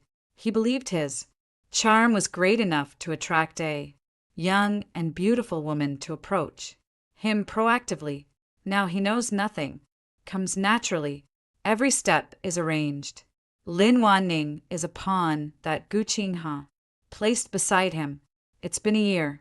Gu Qingha watched as his relationship with Lin Wan Ning evolved from a working relationship to flirtation, and from flirtation to him buying her business class tickets while he bought himself standing room tickets. She observed it all, saying nothing, doing nothing. No, she did something. She was waiting.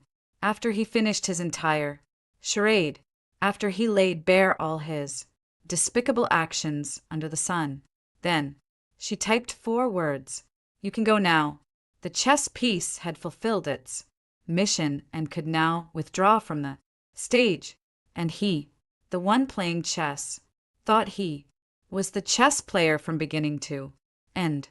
Fu Sihan turned and walked towards his car. When he pulled open the car door, his hands were shaking.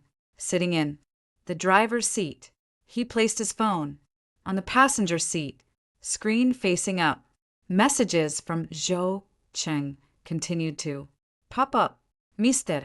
Fu, Lin Wan Ning's phone can't be reached. Mr. Fu, Lin Van Ning's apartment is empty. Mr. Fu, news from Xinghang indicates that Lu Yanzhao and his wife have rebooked their tickets for 3 p.m. this afternoon to Beijing. Fu Sihan glanced at the time on the car's display screen. 9:42 a.m. There's still more than 5 hours until 3 o'clock in the afternoon. He started the car. The moment the engine roared to life, he suddenly didn't know where to drive. Back to Jiangchen? There was a pile of work waiting for him. At the company, the Fu Group project was at a critical stage. His mother was probably going crazy with worry, and his 2 younger brothers had likely already started calling lawyers. But his hands were on the steering wheel, and only one image was in his mind: the corner of Gu Qingha's trench coat, lifted by the wind as she got off at Ningqing Station.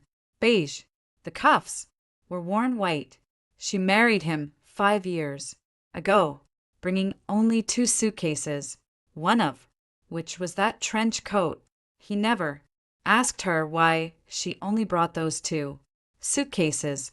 He also never asked her who bought the trench coat or why she kept it even though it was faded and worn. He asked nothing at all. It's been 5 years. He placed her in the Fu family's enormous mansion, like an ornament that wouldn't speak, wouldn't move, and wouldn't have any needs.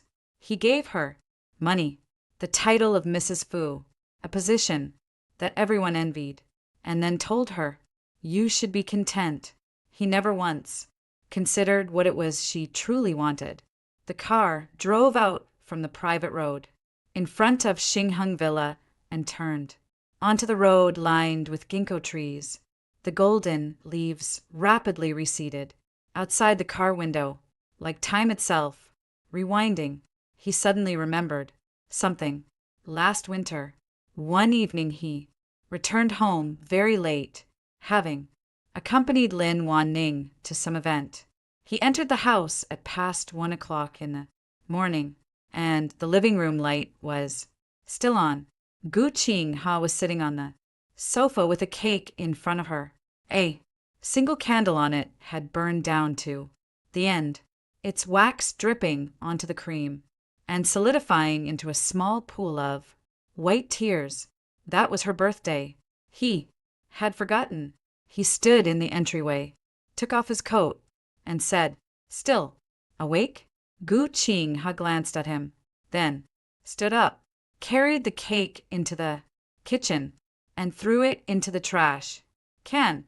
She didn't say a word the entire time. At the time, he thought she was having a childish tantrum again, and too lazy to coax her. Went upstairs to shower and sleep.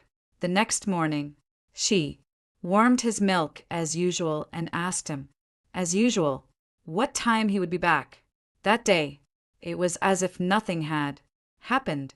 Thinking back now, the cake that was thrown into the trash was probably her last expectation of him.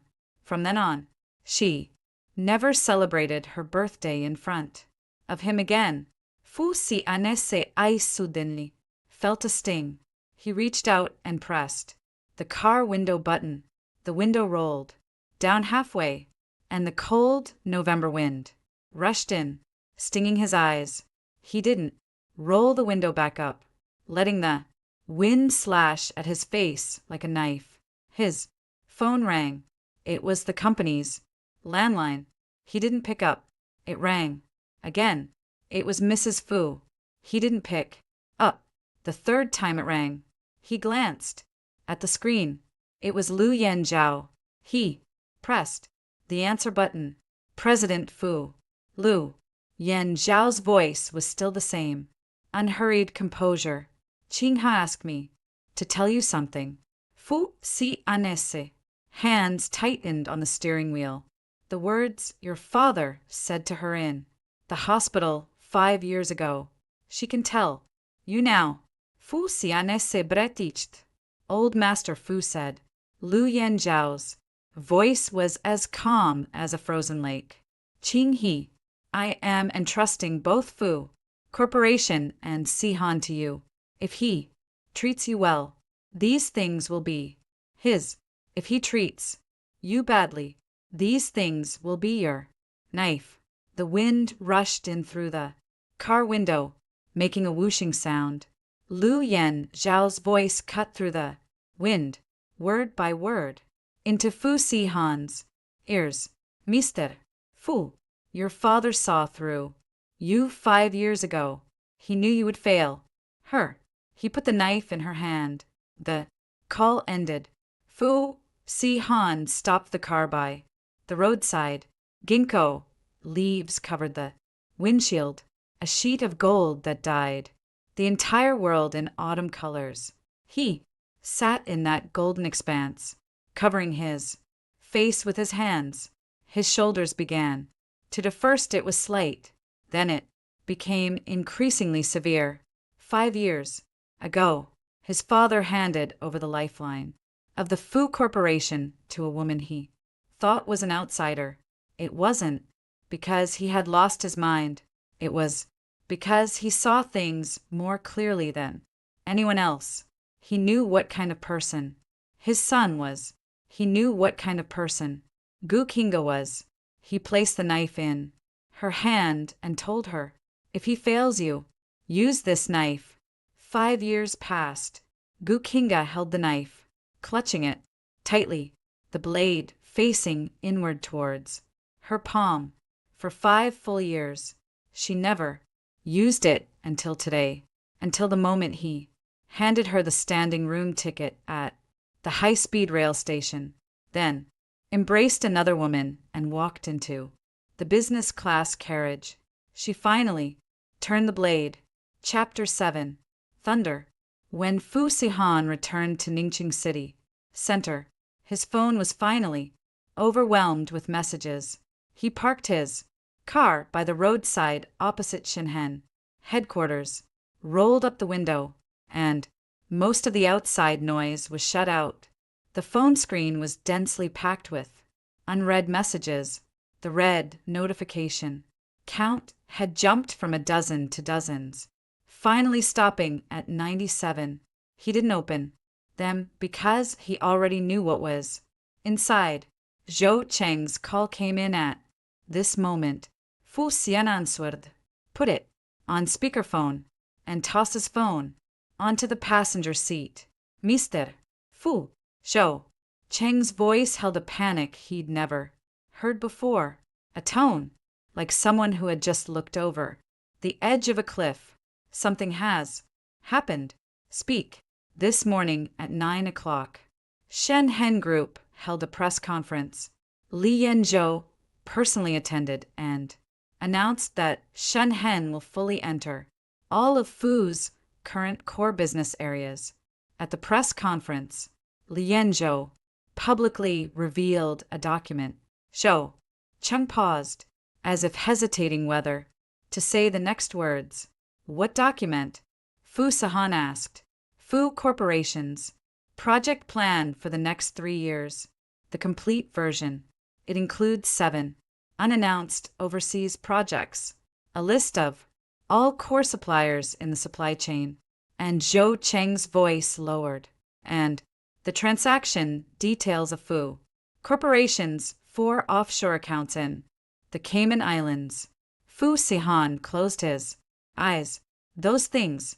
It took Gu Kinga 5 years to collect them bit by bit from his study, his computer, and his phone. Now, Li Yanzhou has presented them to the entire world. Also, Zhou Cheng's voice continued.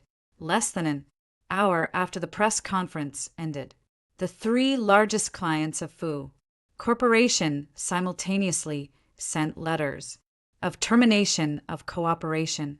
Their reason was Fu Corporation's core data had been leaked, and continued cooperation posed uncontrollable business risks. 3. It's already 5, Zhou Cheng said. Just in the time I've been talking to you, 2 more have been added.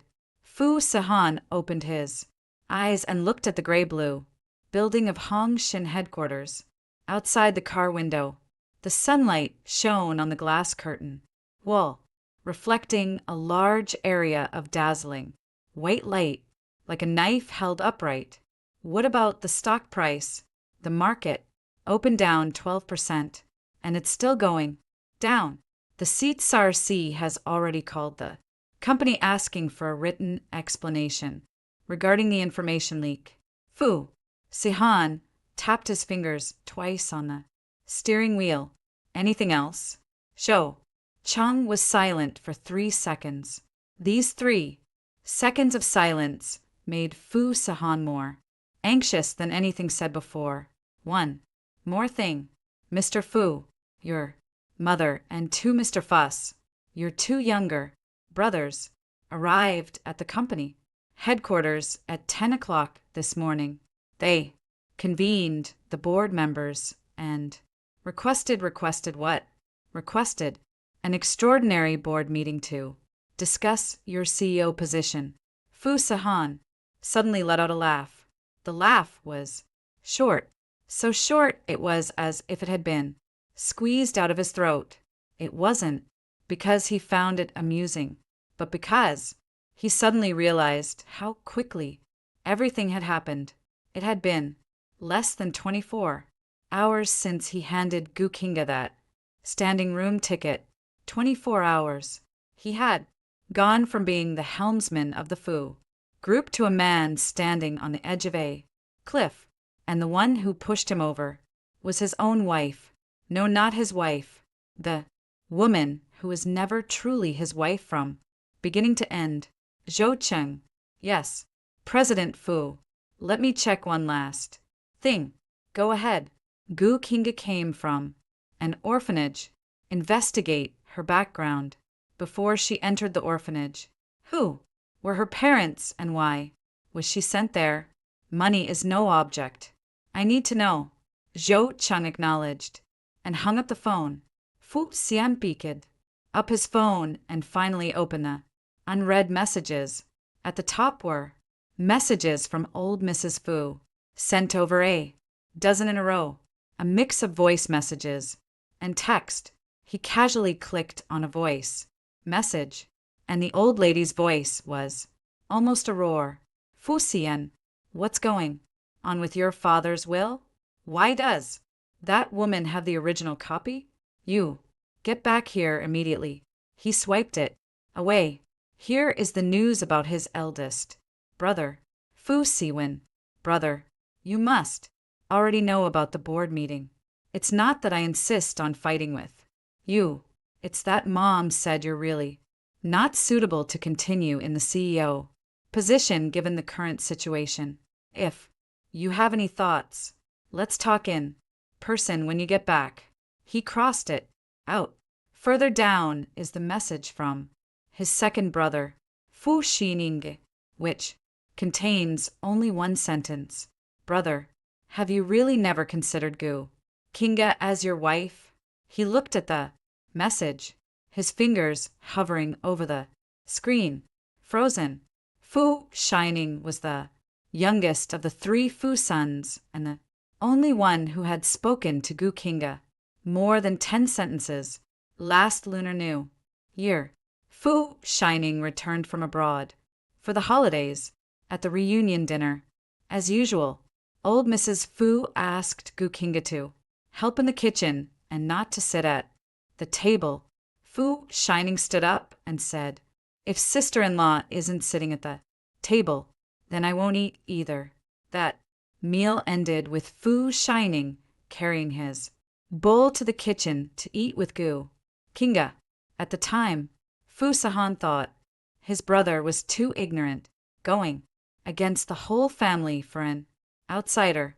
Now, looking at the message Fu Shining had sent him on the screen, he suddenly didn't know how to reply, because what his brother asked was right.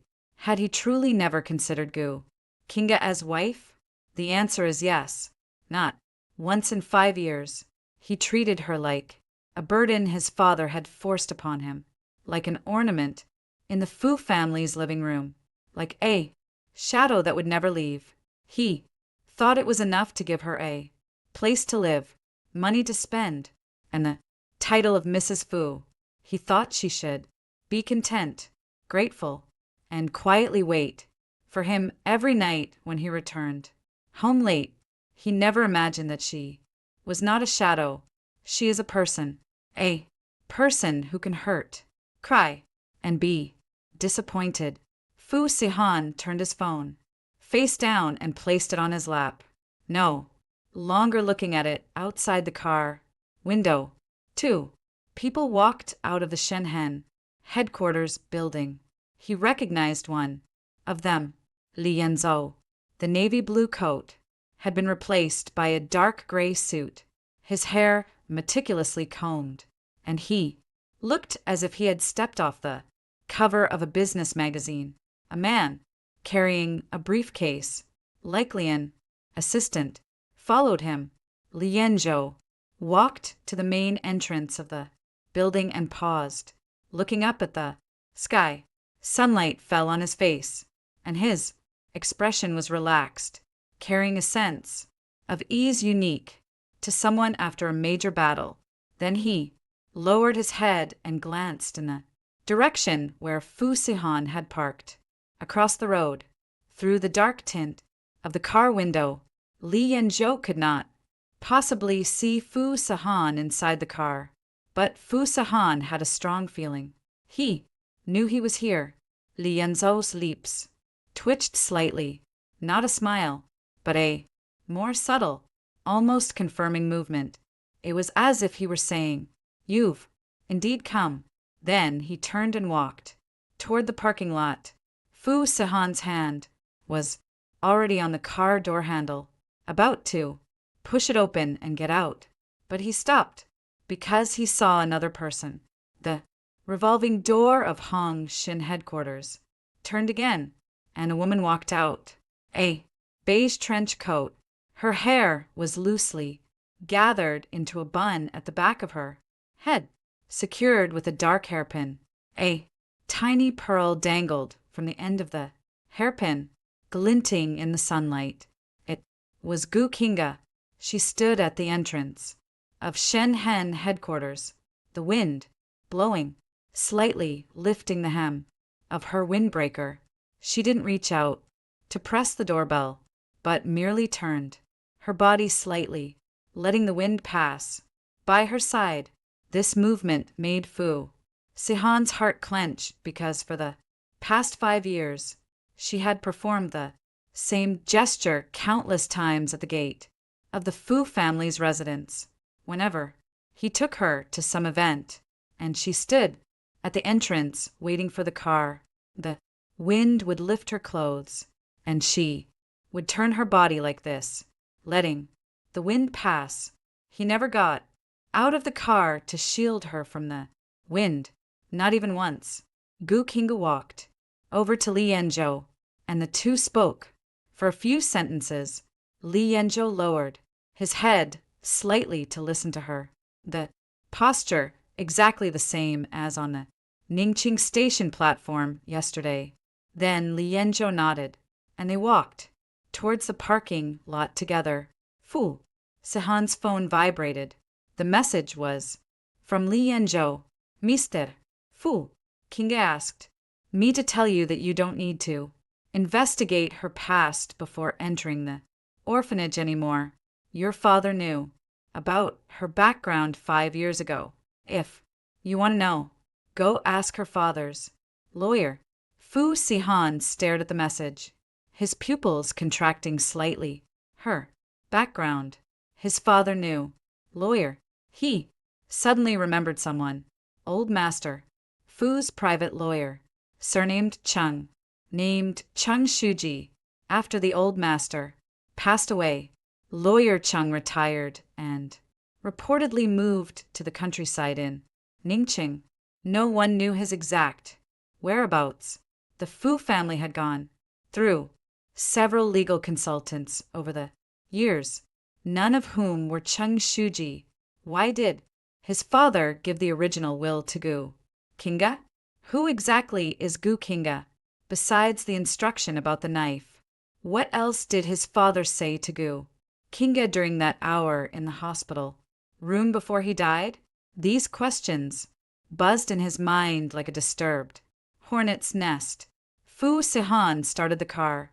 He didn't chase after Li Yanzhou and Gu Kinga because he knew it would be useless. When Gu Kinga didn't want to see him, she wouldn't see him even if he stood in front of her, just like in the past 5 years, when she stood in front of him. He had never seen her either. He stepped on the gas pedal, and the car drove away from the roadside opposite Shinhen headquarters. In the rearview mirror, the gray-blue building grew farther away, eventually hidden by the plain trees of Ningqing. He drove the car onto the highway back to Jiangqing. It wasn't because he stopped chasing. It was because he finally understood something. What Gu Qinghe left him was never a multiple-choice question. What she left him was a fill-in-the-blank question. The empty spaces in her life, the position of husband, the position of reliance, the position of shelter. He never filled any of them. The position beside her now has been filled by someone else, and he could only drive from back to Jiangqing, from where she left him, back to the starting point from which she left him. The 347 kilometers of road he had taken 4 hours to drive here, his heart burning with anxiety, feeling every minute as slow as a year. On the way back, he set the car speed at 110, neither fast nor slow. Not because he was no longer in a hurry, because he knew he had been too late for his entire life. He had been late since his wedding night 5 years ago. He had been late for more than 1.800 days, and some lateness can never be made up. The phone vibrated again. It was a message from Zhou Cheng. Mr. Fu, we found out the madam's surname was Shin before she entered the orphanage. Her father's name is Shin Zhongchen. Shin Zhongchen. Fu Xianese. Pupils constricted sharply. He had heard that name before. Shin Zhongchen, the founder of Zhongchen Industrial, the predecessor of Fu Corporation 25 years ago. Shin Zhongchen partnered with old Master Fu in business. Later, Shin Zhongchen died unexpectedly, and Zhongchen Industrial was wholly acquired by Old Master Fu and renamed Fu Corporation, and Shin Zhongchen's only daughter was sent to an orphanage after her father's death. The daughter's name was Shin Qingwan. Later, she changed her name to Gu Qinghe. Chapter 8. Confrontation. When Fu Sihan returned to Jiangqing, it was 4 o'clock in the afternoon. He didn't go to the company or go home. He drove directly to the old Fu family mansion.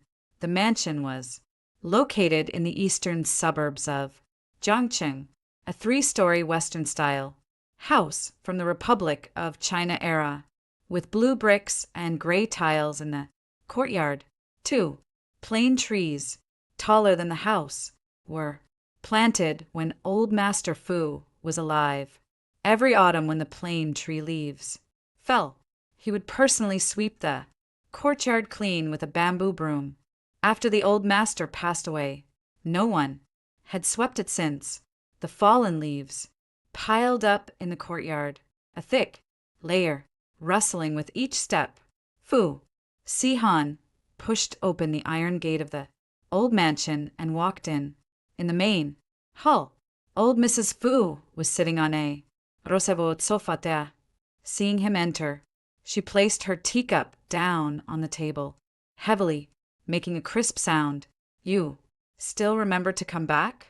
Fu Xian didn't reply. He walked over and sat opposite the old lady. He took out his phone from his pocket, opened the document Zhou Qing had sent him, and turned the screen towards the old lady. "Mom, who is Shin Zhongchen?" Old Mrs. Fu's hand paused midair as she was bringing a cup of tea.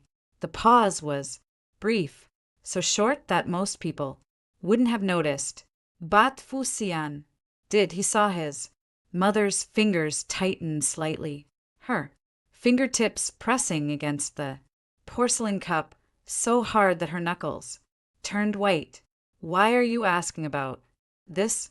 The old lady brought the tea to her lips, her voice steady, but her drinking motion was a beat faster than usual. Before Gu Qinghe entered the orphanage, her surname was Shin. Her father was Shin Zhongchen, the founder of Zhongchen Industries.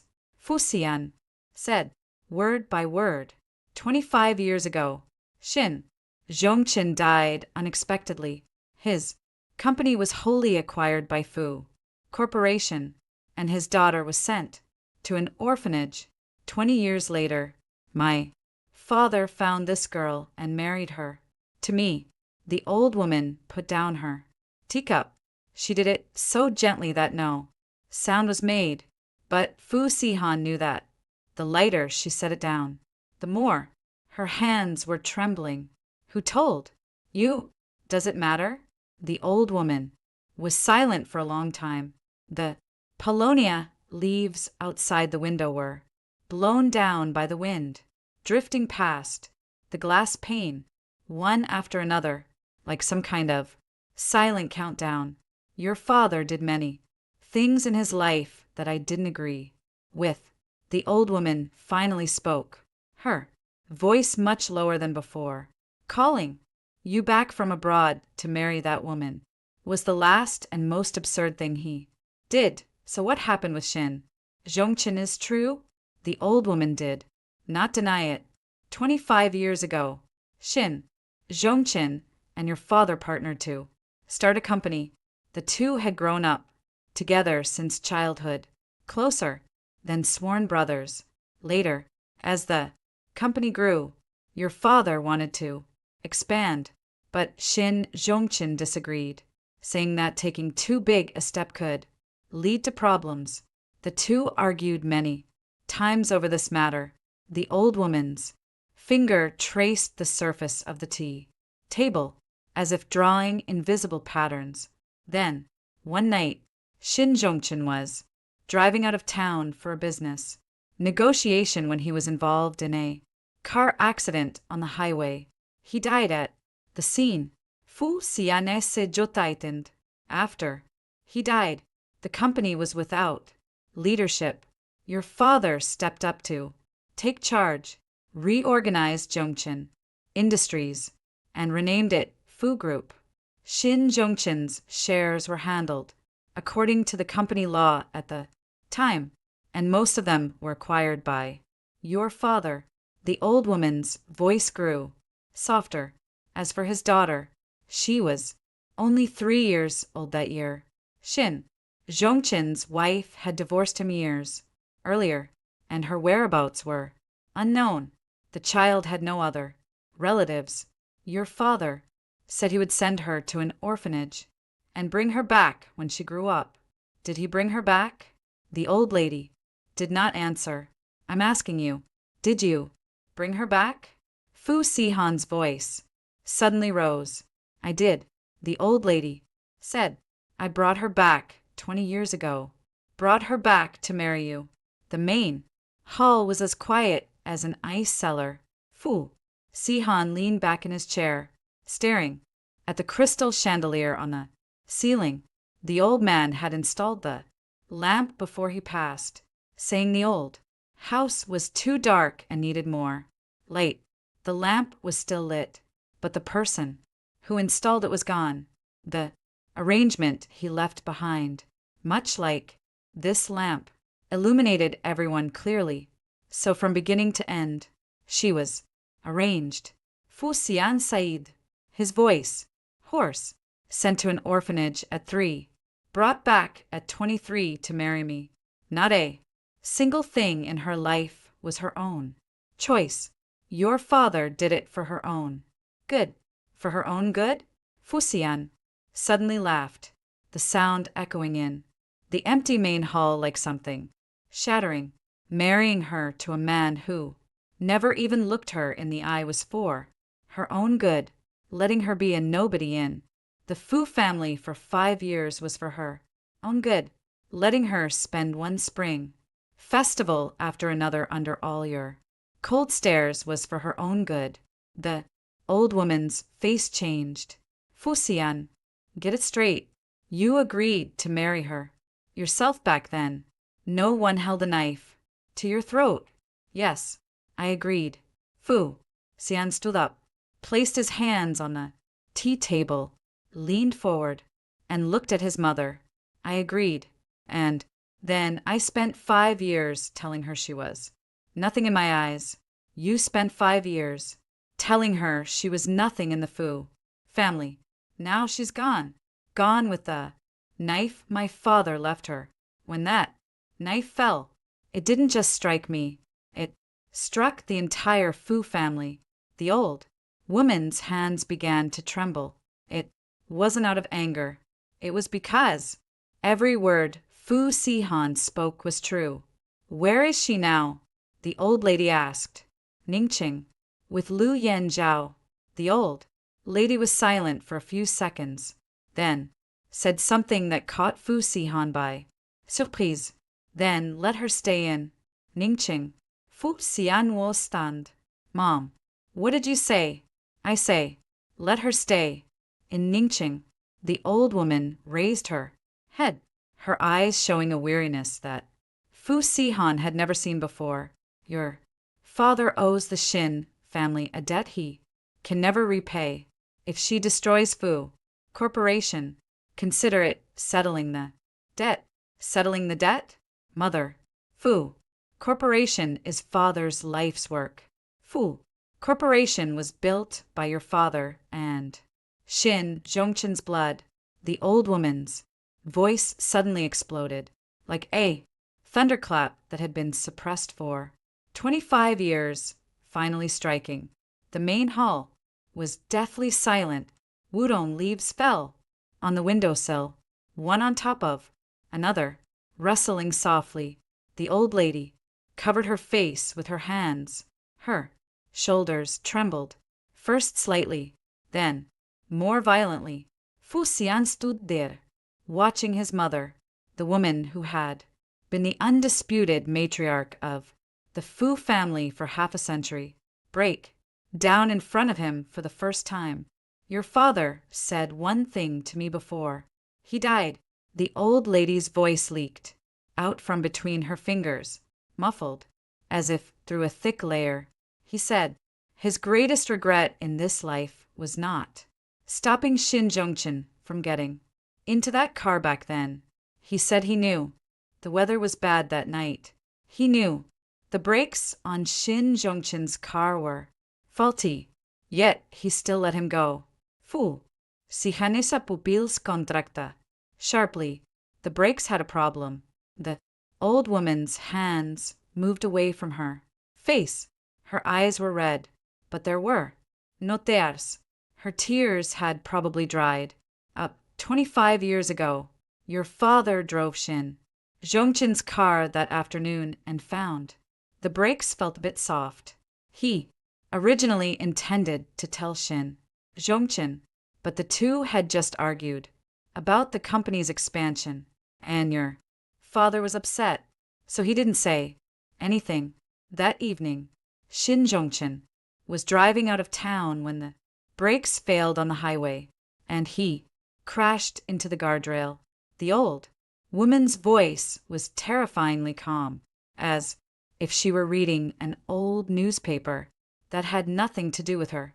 The police determined it was an accident caused by mechanical failure.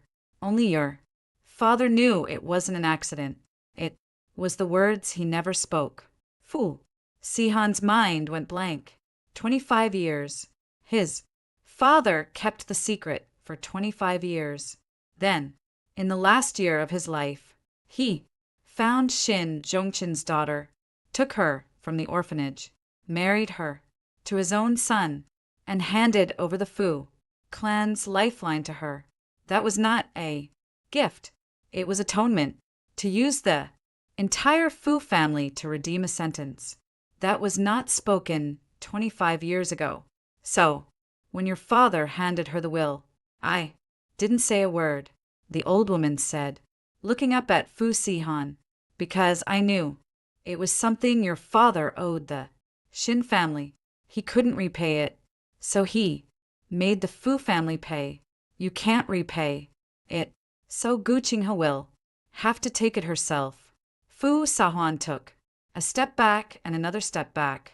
His back hit the door frame of the main hull, and the rosewood door frame let out a dull thud. So, from beginning to end, I was the only one who didn't know. His voice sounded scraped from the depths of his throat. You knew.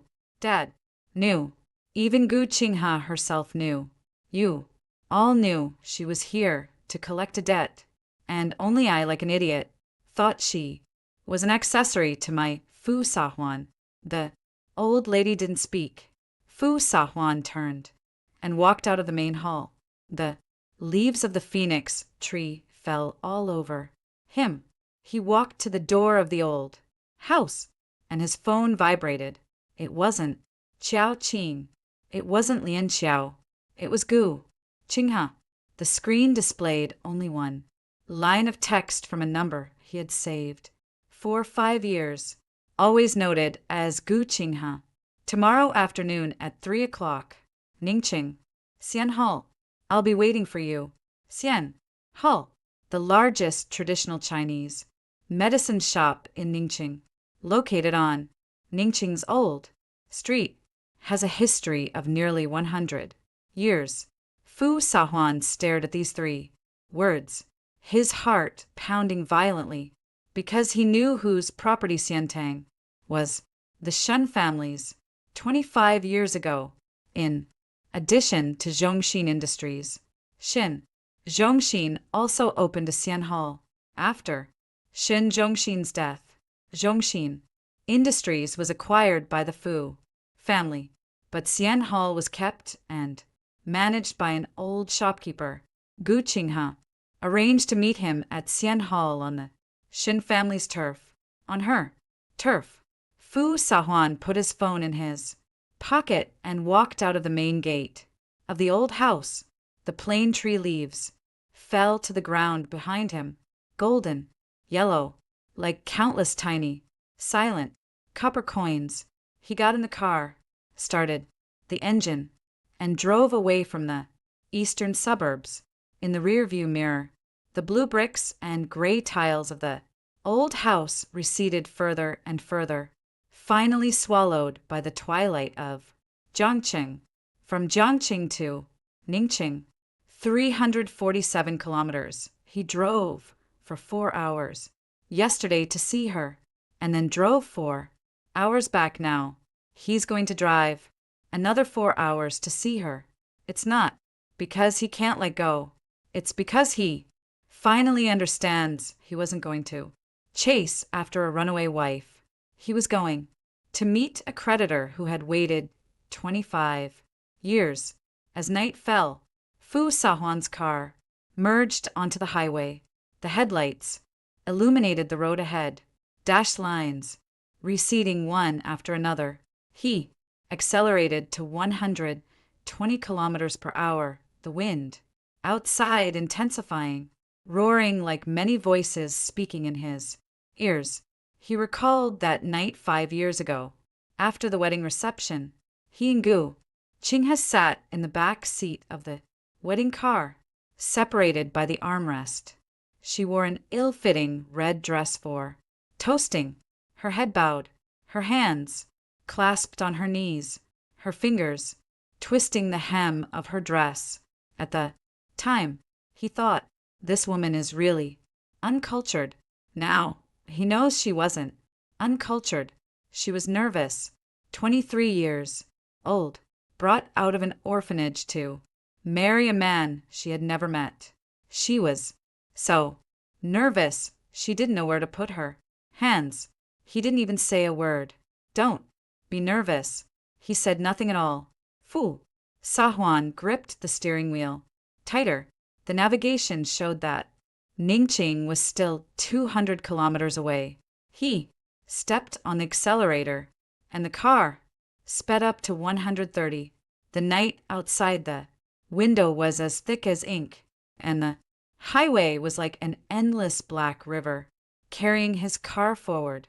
In the beam of the high beams, occasional insects flew past, disappearing in a flash, as if swallowed by the darkness. His phone lit up on the center console. It was the second message from Gu Qingha. Don't drive too fast. Eve waited 5 years for you. I can afford to wait a few more hours. Fu Sahuan's eyes suddenly welled up as he read the message. She had anticipated everything. She had even anticipated that he would be speeding on the highway. He slowed down.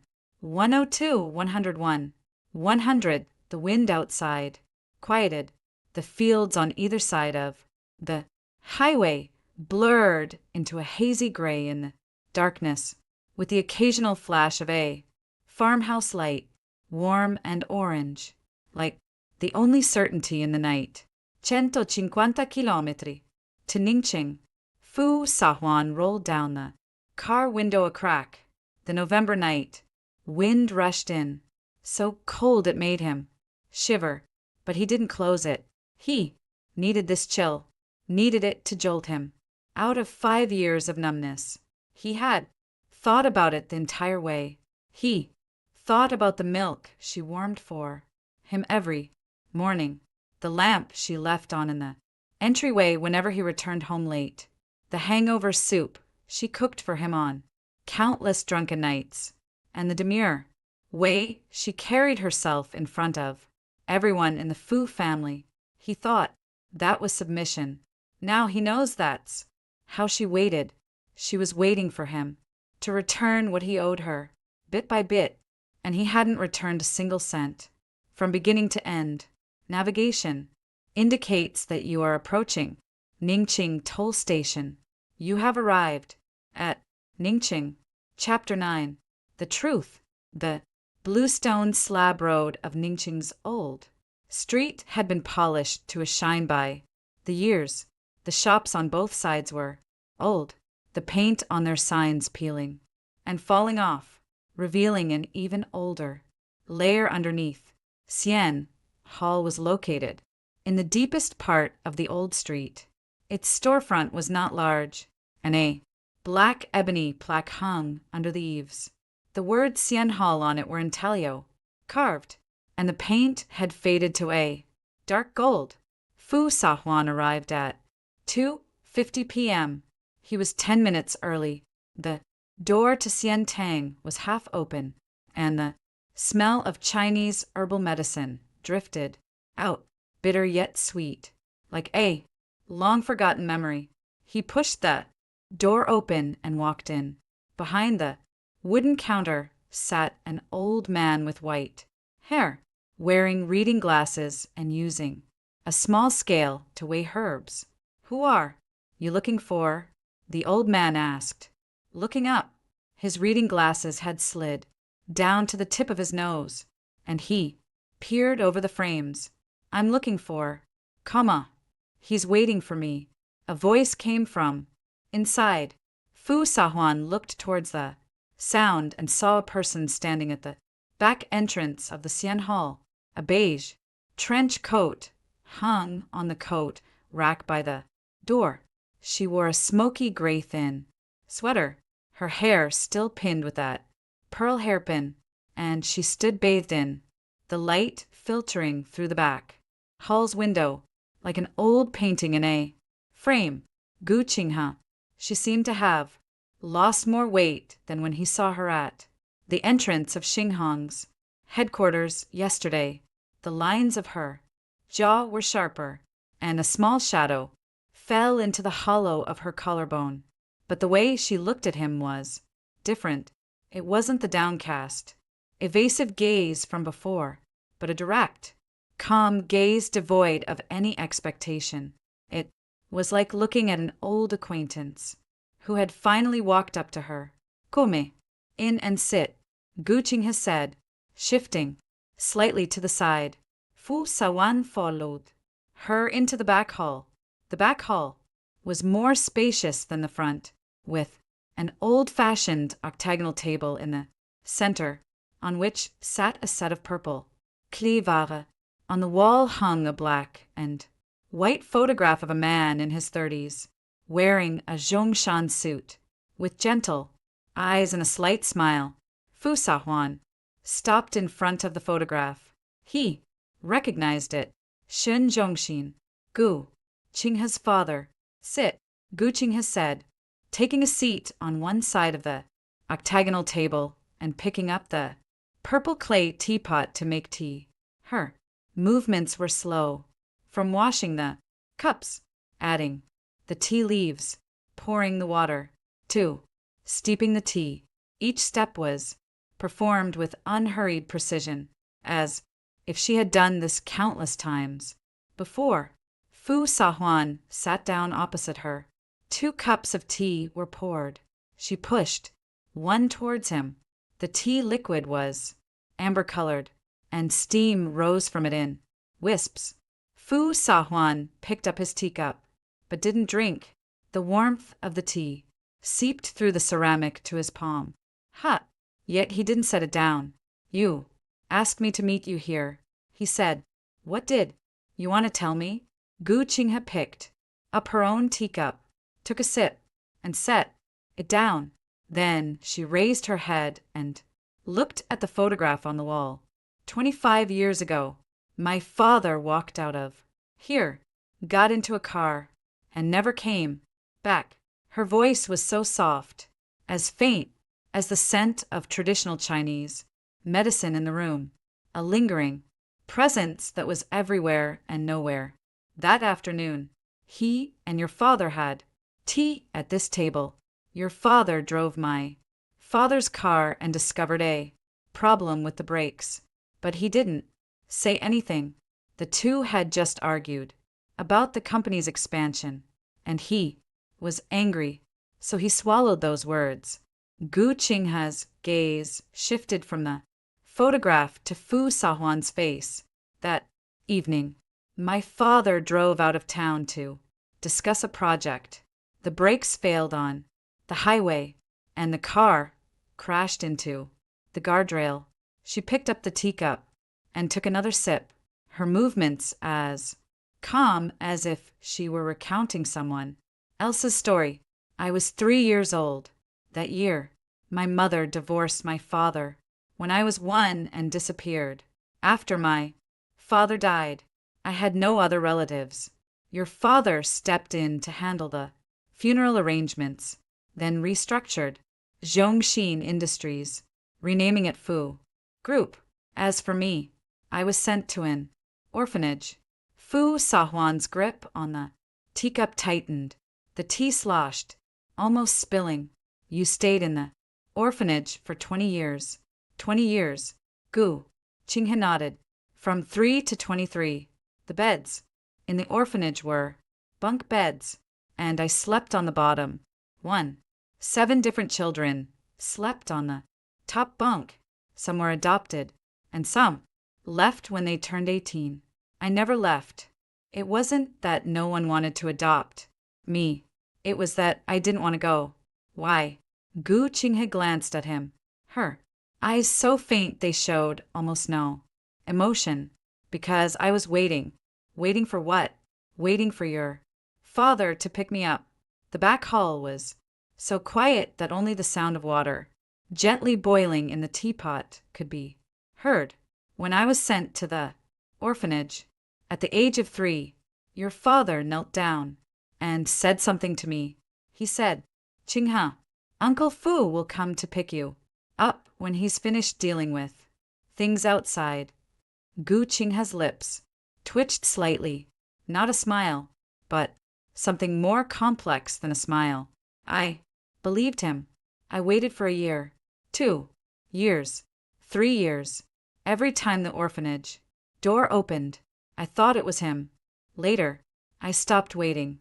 Not because I didn't believe him anymore, but because I grew up and understood.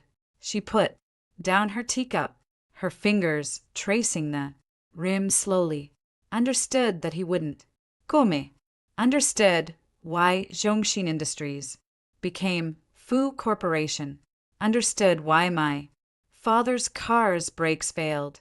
So, when he came looking for you 20 years later, you already knew everything. Yes. Then, why did you still agree to marry me? Gu. Qinghe's fingers stopped.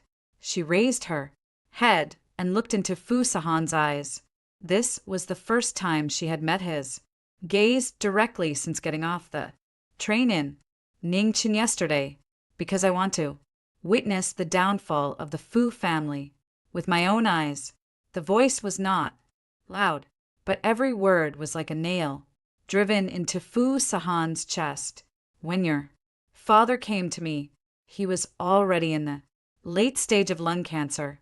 He knelt before me and said he owed the Shin family a life and that the thing he regretted most in his life was not telling my father about the breaks that afternoon. He said he wanted to make amends, wanted to give Fu's to me, and wanted me to marry his eldest son. Gu Qinghe's voice was always steady as a frozen river, and no one could see what lay beneath the ice. I agreed not because he knelt and begged me, but because I suddenly realized this was the chance heaven gave me. I didn't have to fight or scramble. The Fu family handed the knife to me themselves. So, you marrying me was never about being Mrs. Fu. Fu Sahan's voice was hoarse. Mrs. Fu. Gu Qinghe softly repeated the 3 words as if hearing a not so funny joke. Fu San, have you ever given me a single day as Mrs. Fu? Fu Sahan opened his mouth, but nothing came out. On our wedding night, you slept in the study the entire time. I sat by the bed in the bridal chamber until 3 o'clock in the morning. Gu Qinghe's voice remained unhurried as if reciting a schedule. In the first year, you ate at home no more than 10 times in total.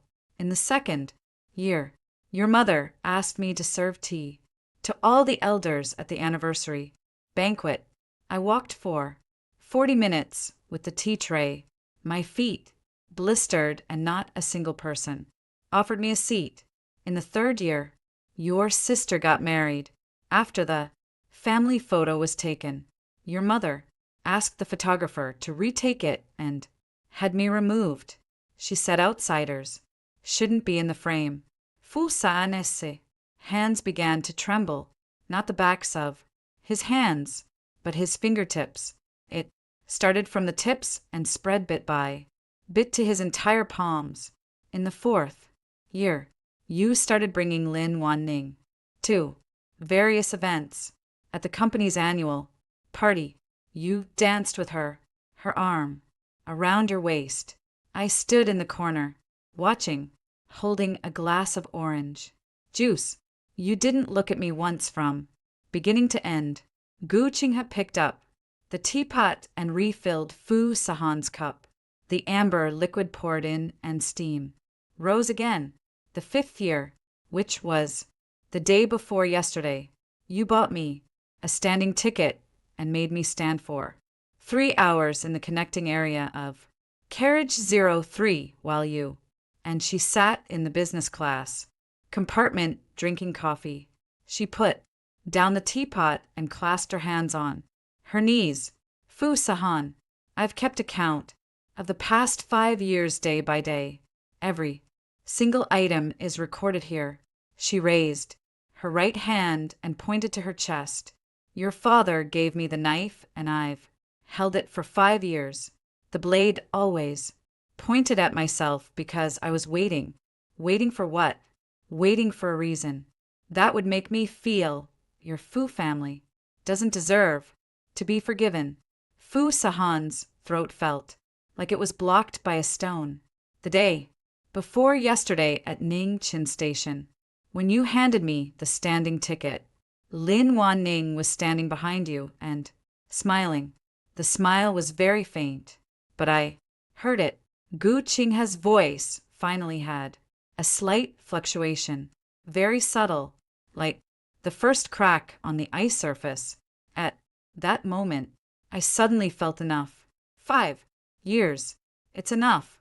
What your Fu family owes the Shin family, what you owe me, it's time to pay it back. Fu Sahan stood up abruptly. The chair legs scraped against the bluestone floor, making a harsh sound. Lin Wan Ning was arranged by you. Yes. You placed her by my side a year ago. Yes. You watched her approach me. Watched me. And her. Yes. Gu Qinghe interrupted him, her voice as calm as a mirror. I watched you walk in step by step. I watched you buy her bags, buy her jewelry, buy her business class tickets. I watched you go to the movies with her on my birthday and not get back until 1 o'clock in the morning. I saw it all. Fu Sahan placed his hands on the 8 Immortals table, leaning forward, staring intently at Gu Qinghe. His eyes were red, bloodshot veins spreading from the corners like a torn net. Why didn't you tell me sooner? Why didn't you tell me you knew about the breaks? Why didn't you tell me you had the will? Why didn't you? Why should I have told you? Gu Qinghe also stood up. The two stood facing each other across an 8 Immortals table. The steam from the tea rose between them, blurring their expressions. You've never asked me, Fu Sahan. For 5 years you've never once asked me, Qinghe, have you been all right? Qinghe, how were your 20 years in the orphanage? Qinghe, do you even want to marry me? Her voice finally broke. It wasn't an explosion, but a shattering, like a piece of ice falling from a height, hitting the ground and breaking into countless tiny, transparent fragments. You never asked me anything. You put me in that big house at the Fu family's like an object that couldn't speak, feel pain, or cry. You thought providing me with a place to live and money was enough. You never considered that I, too, am a living, breathing person. Fu Sahan looked into her eyes. There were no tears in her eyes, not a single drop, but it was precisely because of this that he felt as if something had brutally gouged his chest. How disappointed must a person be to not even be able to shed tears anymore? Ching he called her name, his voice so hoarse it was barely audible. Don't call me that name, Gu Qinghe said. Qinghe was given to me by your father the day he took me out of the orphanage. He said Gu Qinghe was a good name with the Qing of pure and the he of seedling. He said he hoped my life would be pure, and I would grow anew like a seedling. She paused. But I am not Gu Qinghe. My name is Xin Wandong with the wan of late and the tang of crabapple blossom. My father gave me this name. He said the crabapple blossoms in the yard bloomed late when I was born. So he named me Wandong. Fu Sahan staggered. Xin Wandong. She was never Gu Qinghe from beginning to end. She was Xinjiang Chen's daughter, and he didn't even know her real name. Your father owed my father a life. Xinwan Dong, Gu Qinghe said, looking into his eyes. You owe me 5 years. Every cold glance, every act of neglect, every day you treated me like air during those 5 years is repaid today. You can go. Qing, go. That single word, as light as a falling leaf, but more powerful than any roar. Fu Sahan stood there for a long time. The light from the back hall slanted in through the window, falling between him and her, dividing the octagonal table into light and dark halves. He stood in the dark half, and she stood in the bright half. A boundary of light separated them. He couldn't cross it. He turned and walked out of the back hall. As he passed the front hall, the old man behind the counter, who was weighing medicinal herbs, looked up at him, his eyes behind his reading glasses were calm, as if he had heard everything and yet as if he had heard nothing. Fu Sahan pushed open the door of Xian Hall and walked into the twilight of Ning Chen's old street. The bluestone slabs were illuminated by the setting sun, turning a reddish orange. Lights in the shops on either side were beginning to flicker on and warm yellow. Light spilled through the wooden lattice windows, striping the stone path. He stood at the entrance of Xian Hall and looked back at the 3 characters. Xian Hall on the ebony plaque glowed quietly in the twilight. These 3 characters were personally written by Xinjiang Qin 25 years ago, and the woman who poured him tea inside just now was Xinjiang Chen's daughter. He had been married to her for 5 years. He didn't know her real name. He didn't know she could make tea. He didn't know what she was thinking every time she warmed milk for him. I don't know what she waited for alone in the empty living room during all those late nights when he returned home. He knew nothing. The setting sun shone from behind him, stretching his shadow long, all the way to the threshold of Xian Hall. Half of the shadow was outside the door and half was inside, like some kind of unachievable crossing. Fu San turned around and walked towards the end of the old street. The smell of traditional Chinese medicine still lingered in the air, slowly diffusing from the Xian Hall behind him. Bitter and sweet mingled together, making it impossible to distinguish which was more prevalent. Much like many things in this world, it's hard to say who owes who more. Chapter 10. Ashes. After walking out of Xian Hall, Fu Sahan stood at the entrance of Ning Chen's old street. For a long time, twilight descended bit by bit, and the streetlights on both sides of the old street lit up one after another. The orange-yellow light fell on the bluestone slab road, dyeing the entire street into a flowing river of dark gold. He stood at one end of the river, looking at the other end, and suddenly didn't know where to go. His phone vibrated in his pocket. It was Zhao Cheng, Mr. Fu. The board of directors' vote results are out. Zhao Cheng's voice was dry as a crumpled piece of paper. 5 votes in favor, 2 against, and 1 abstention. Your CEO position has been terminated. Fu Sahan held his phone, silent. The new CEO is Fu Siyuan, your eldest brother. Zhao Cheng paused. Mr. Fu, there's one more thing. The CSRC formally issued a letter this afternoon demanding that Fu's group suspend trading for self-inspection regarding the information leak. The suspension period is tentatively set for 30 trading days. 30 trading days. Fu's group stock price will be locked at its current level during these 30 days, while Xin Heng, with the data Gu Qinghe provided to Li and Zhao, will chip away at clients one by one and snatch projects. 30 days later, even if Fu's group resumes trading, a large portion of its market value will have been eroded. Got it, Mr. Fu. Are you okay? Fu Sahan didn't answer the question. He hung up the phone. There were not many pedestrians on the old street.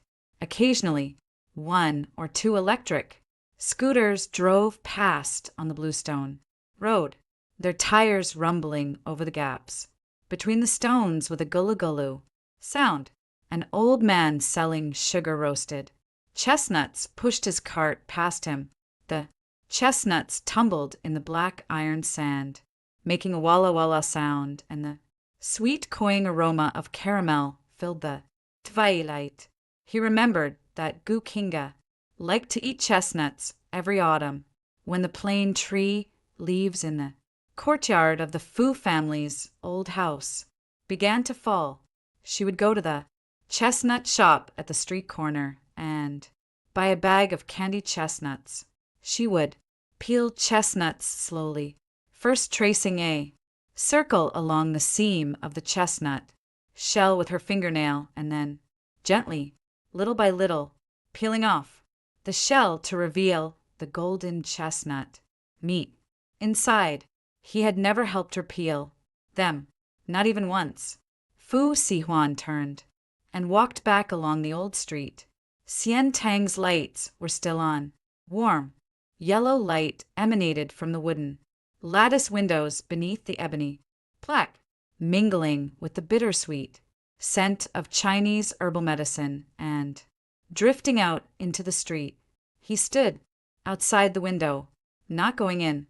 Through the window, he saw Gu Qinghe still sitting by the 8 immortals table in the back hall. There was another person opposite, her a navy blue coat with sharp shoulders and a posture as upright as a pine tree. Li Yanzhou. He was holding the tea Gu Qinghe had poured, saying something. Gu Qinghe listened, and the corners of her lips curved slightly. The arc was so small that if they weren't so close, it would have been invisible. But Fu Sihuan saw it. He saw her smile in 5 years. He had never seen her smile, not the kind of polite, millimeter, precise, fake smile worn at the Fu family banquet. It was a real smile. The corners of her eyes crinkled, and there was a light in her eyes, like a crack, suddenly appearing on a frozen winter lake, revealing the clear, flowing water beneath. That smile was for Li Yanzhou, not for him. Fu Sihuan pressed his hand against the outer wall of Xiantang. The blue bricks were very cold, and the chill traveled from his palm up to his heart. He didn't push the door open and go in, because he suddenly realized that he was no longer qualified to walk through that door. Li Yanzhou sat for a while and then left. As he walked out of Xiantang, he saw Fu Sihuan standing outside the window, The two of them stared at each other for a second across the blue stone road of the old street. Li Yanzhou didn't mock him, nor did he show a victor's expression. He just nodded, slightly as if to say, "You're here." Then he turned around, his dark blue coat receding further into the twilight of the old street, eventually swallowed by the orange street lights. Fu Sihuan stood outside Xiantang for a long time, so long that the shops on the old street began to close one by one. The old man selling roasted chestnuts pushed his cart away, the sound of rattling iron sand growing fainter until it finally disappeared. Around the street corner, the lights in the wooden lattice windows went out one by one, leaving only the one in Xian Tang still lit. The door opened. Gu Kinga Xian Wandong stood at the entrance. She had changed into a dark coat and was carrying a cloth bag, inside of which were several packets of medicinal herbs. The moment she saw Fu Sihuan, her movements paused, but only for a moment. "You haven't left yet. I'll walk you." "No need. I'm not walking you," Fu Sihuan said, his voice hoarse. "I just want to walk a bit further on the same path as you." Gu Kinga glanced at him. Her gaze was very calm as if she were looking at someone waiting for a bus by the roadside. There was no hatred, no resentment, not even disappointment anymore. The most cruel thing one person can do to another is not hatred, but indifference. "As you wish." She turned and walked towards the other end of the old street. Fu Sihuan followed, maintaining a distance of 2 to 3 steps. The bluestone path extended beneath their feet, and the street lights stretched their shadows long and short, casting them onto the stone slabs like two parallel lines that would never intersect. They walked past an old shop selling oil paper umbrellas, past a tea house adorned with red lanterns, and over a small stone arch bridge. The river beneath the bridge was black, reflecting the lights on both banks, shimmering and breaking into pieces. "My father's grave is in Qingshan Cemetery in the northern suburbs of Ning City," Gu Kinga suddenly said, her voice drifting from the darkness ahead. "Your father took great care of his grave. There's a white marble tombstone and 4 crabapple trees are planted around it. Every spring when they bloom, white pebbles fall all over the ground." Her footsteps didn't stop. "Your father visits the grave every year. He goes during the Qingming festival and also on the anniversary of my father's death. He kneels before the tombstone for half an hour. The stone slab in front of the tombstone has 2 shallow indentations from where he knelt." Fu Sihuan's footsteps paused for a moment. "So, the rest of your father's life was spent paying off the debt from that day." Gu Kinga's voice came from ahead. "He paid for 25 years until he died." She finally stopped, turned, and looked at him. The end of the old street had been reached. Ahead was a wider road with a ceaseless flow of traffic and blindingly bright street lights. Across the road stood a row of newly built high-rise residential buildings, countless lights shining from their windows, warm yellow, cool white, densely packed together like a luminous wall. "Fu Sihuan, what your father owed, my father has already been repaid.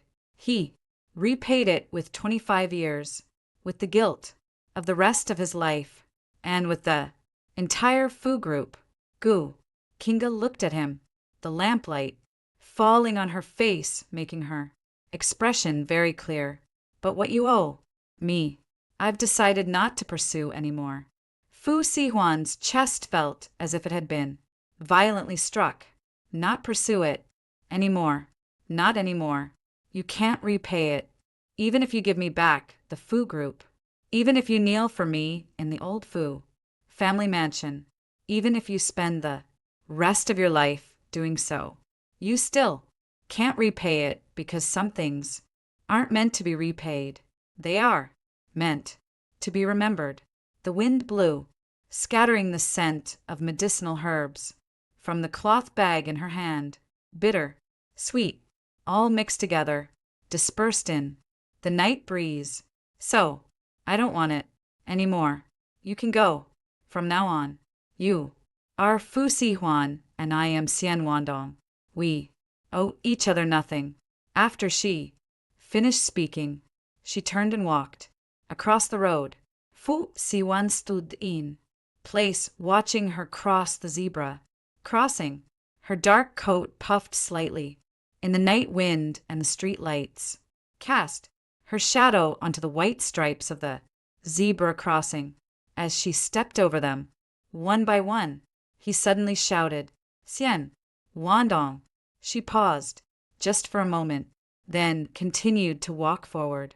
Her figure grew smaller and smaller, farther and farther away, until she finally walked into the shadows of the high-rise residential buildings across the road. The lit windows stretched out layer upon layer above her, like countless observing eyes. Fu Si Huan stood at the end of the old street by the ceaselessly flowing traffic, watching her figure completely disappear into the lights. He suddenly squatted down. He covered his face with his hands. His shoulders began to shake. Passers-by skirted around him, assuming he was drunk. No one knew that the man hunched by the side of the street was once the CEO of Fu Group, the youngest business leader in Jiangqing, and an object of admiration for countless people. And no one knew that he had just lost the only person he had never truly possessed from beginning to end. 1 month later, Fu Corporation was officially suspended from trading under Li Yanzhou's leadership. Xianhong Group acquired 3 core business segments of Fu Corporation. After taking over as CEO, Fu Siwin attempted to turn the tide, but Fu Corporation, having lost its core, data and customer trust, was like a ship with a large hole in its hull. No matter how much water was bailed out, it was irrevocably sinking. Old Mrs. Fu moved out of the Fu family mansion and into a nursing home on the outskirts of Jiangqing. Some said it was due to poor health, while others claimed she had mental health issues. The mansion doors were locked and a thick layer of plane tree leaves accumulated in the yard. No longer swept away. After resigning from Fu Corporation, Lin Wanqing disappeared from Jiangqing. Some said she went south, while others claimed she went abroad. No one was sure and no one cared. Fu Siwan rented an apartment in Ningqing on the old street where Xian Tang was located. Every morning, he would get up, buy 2 steamed buns and a cup of soy milk from the breakfast stall at the end of the street, and then walk along the bluestone path to the entrance of Xian Tang. He wouldn't go in, but would just sit under the eaves of the tea house opposite for a while, looking at the 3 characters on the ebony plaque and finish his soy milk. The tea house owner recognized him. One day she asked him, "You sit here every day. Are you waiting for someone?" He said, "No." He said, "I'm waiting for myself." The proprietress didn't understand and refilled his tea, refusing payment. When spring arrived, the crabapple blossoms bloomed in the backyard of Xian Hall. Not the 4 trees at Xian Zhongshin's grave, but the 2 that Gu Qingge, Xian Wandong, personally planted in the backyard of Xian Hall. They were weeping crabapple trees with pale pink petals and slender stems, their blossoms hanging down like countless tiny pink lanterns adorning the branches. On the third day of the blossoms opening, a car appeared on the old street of Ningqing. Black. The license plate is from Beijing. The car was parked in front of Xian Hall. The car door opened, and Gu Kinga got out. She was wearing a light gray trench coat, new, with no fading at the cuffs. Her hair had been cut a little shorter, just reaching her shoulders, with the ends slightly curled inward. The pearl hairpin was gone, replaced by a silver clip. She looked different. It wasn't her appearance that had changed, but the aura she exuded. Before, when she stood there, she always gave off a slightly reserved feeling, as if she were ready to step back at any moment. Now, she stood very straight, her shoulders open, her chin slightly raised, like a tree that had grown from a crack in the rocks and finally seen the sun. Fu Sihuan sat under the eaves of the tea house, his soy milk cup frozen midair. Gu Kinga didn't see him. She walked to the entrance of Xian Tang, pushed the door open, and went inside. About 10 minutes later, another person walked out of Xian Tang. It was the old man who had been weighing the herbs. He glanced around at the entrance, then walked towards the tea house. Young man. The old man stood before Fu Sihan, his eyes behind his reading glasses looking at him. Wang Ting asked me to ask you a question. Fu Sihan put down his soy milk cup. What is it? You've been sitting in the tea house for the entire winter. The crabapple blossoms have bloomed. Do you want to come in and take a look? Fu Sihan stood up. The moment he stood up, he noticed his legs were trembling. He followed the old man across the bluestone path and pushed open the door to Xian Hall. The smell of traditional Chinese medicine hit him, the same bittersweet scent, like a long-held dream suddenly interrupted. In the back room, a branch of crabapple blossoms peeked in through the window, its pale pink petals almost translucent. In the light, Gu Qingha stood beside a branch, scissors in hand, trimming excess leaves. She didn't turn around when she heard footsteps. Sit down. Fu Sihan sat down beside the octagon table, the same seat as last time, the same Zisha teapot as last time, the same amber-colored tea as last time, only this time, when she poured tea for him, the spout of the teapot did not tremble. You've changed a lot. You've changed, too, Gu Qing has said, putting down the teapot and looking up at him. That thing is gone from your eyes. What thing?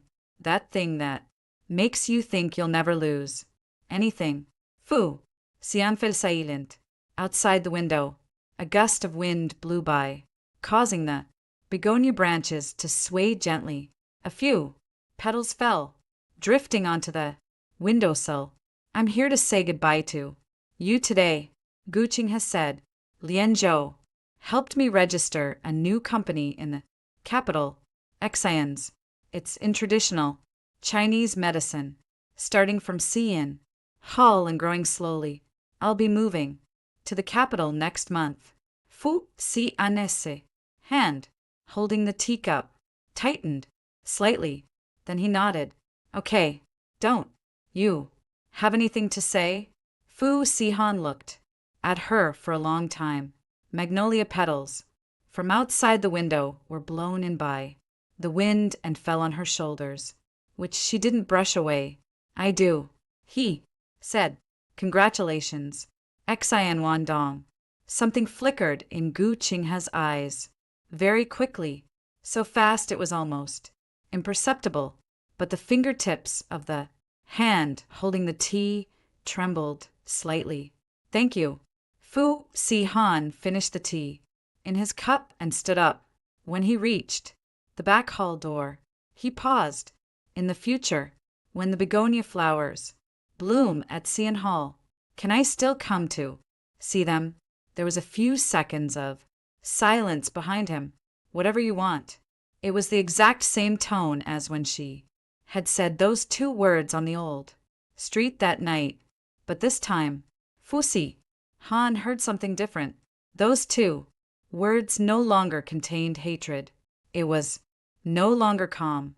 There was something very light, like a begonia petal, falling on the water. He couldn't explain what it was, but he knew it was the most precious thing he had ever received in his life. Fu Xian pushed open the door of Cian Hall and walked into the spring scenery of Ningqing's old street. The begonia flowers behind him were still falling. Petals drifted on the bluestone path, on the ebony plaque, and on the shoulders of the woman standing beside the flowering branches. Her name was Xian Wan Dong, the Wan of Wan Tongue, the tongue of Wan Tongue. The crabapple blossoms in the courtyard bloomed late when she was born, so her father gave her this name. Now the crabapple blossoms have finally bloomed. In the backyard of Cian Hall Tang, in her palm, in her name, completely, it was open for her. The end.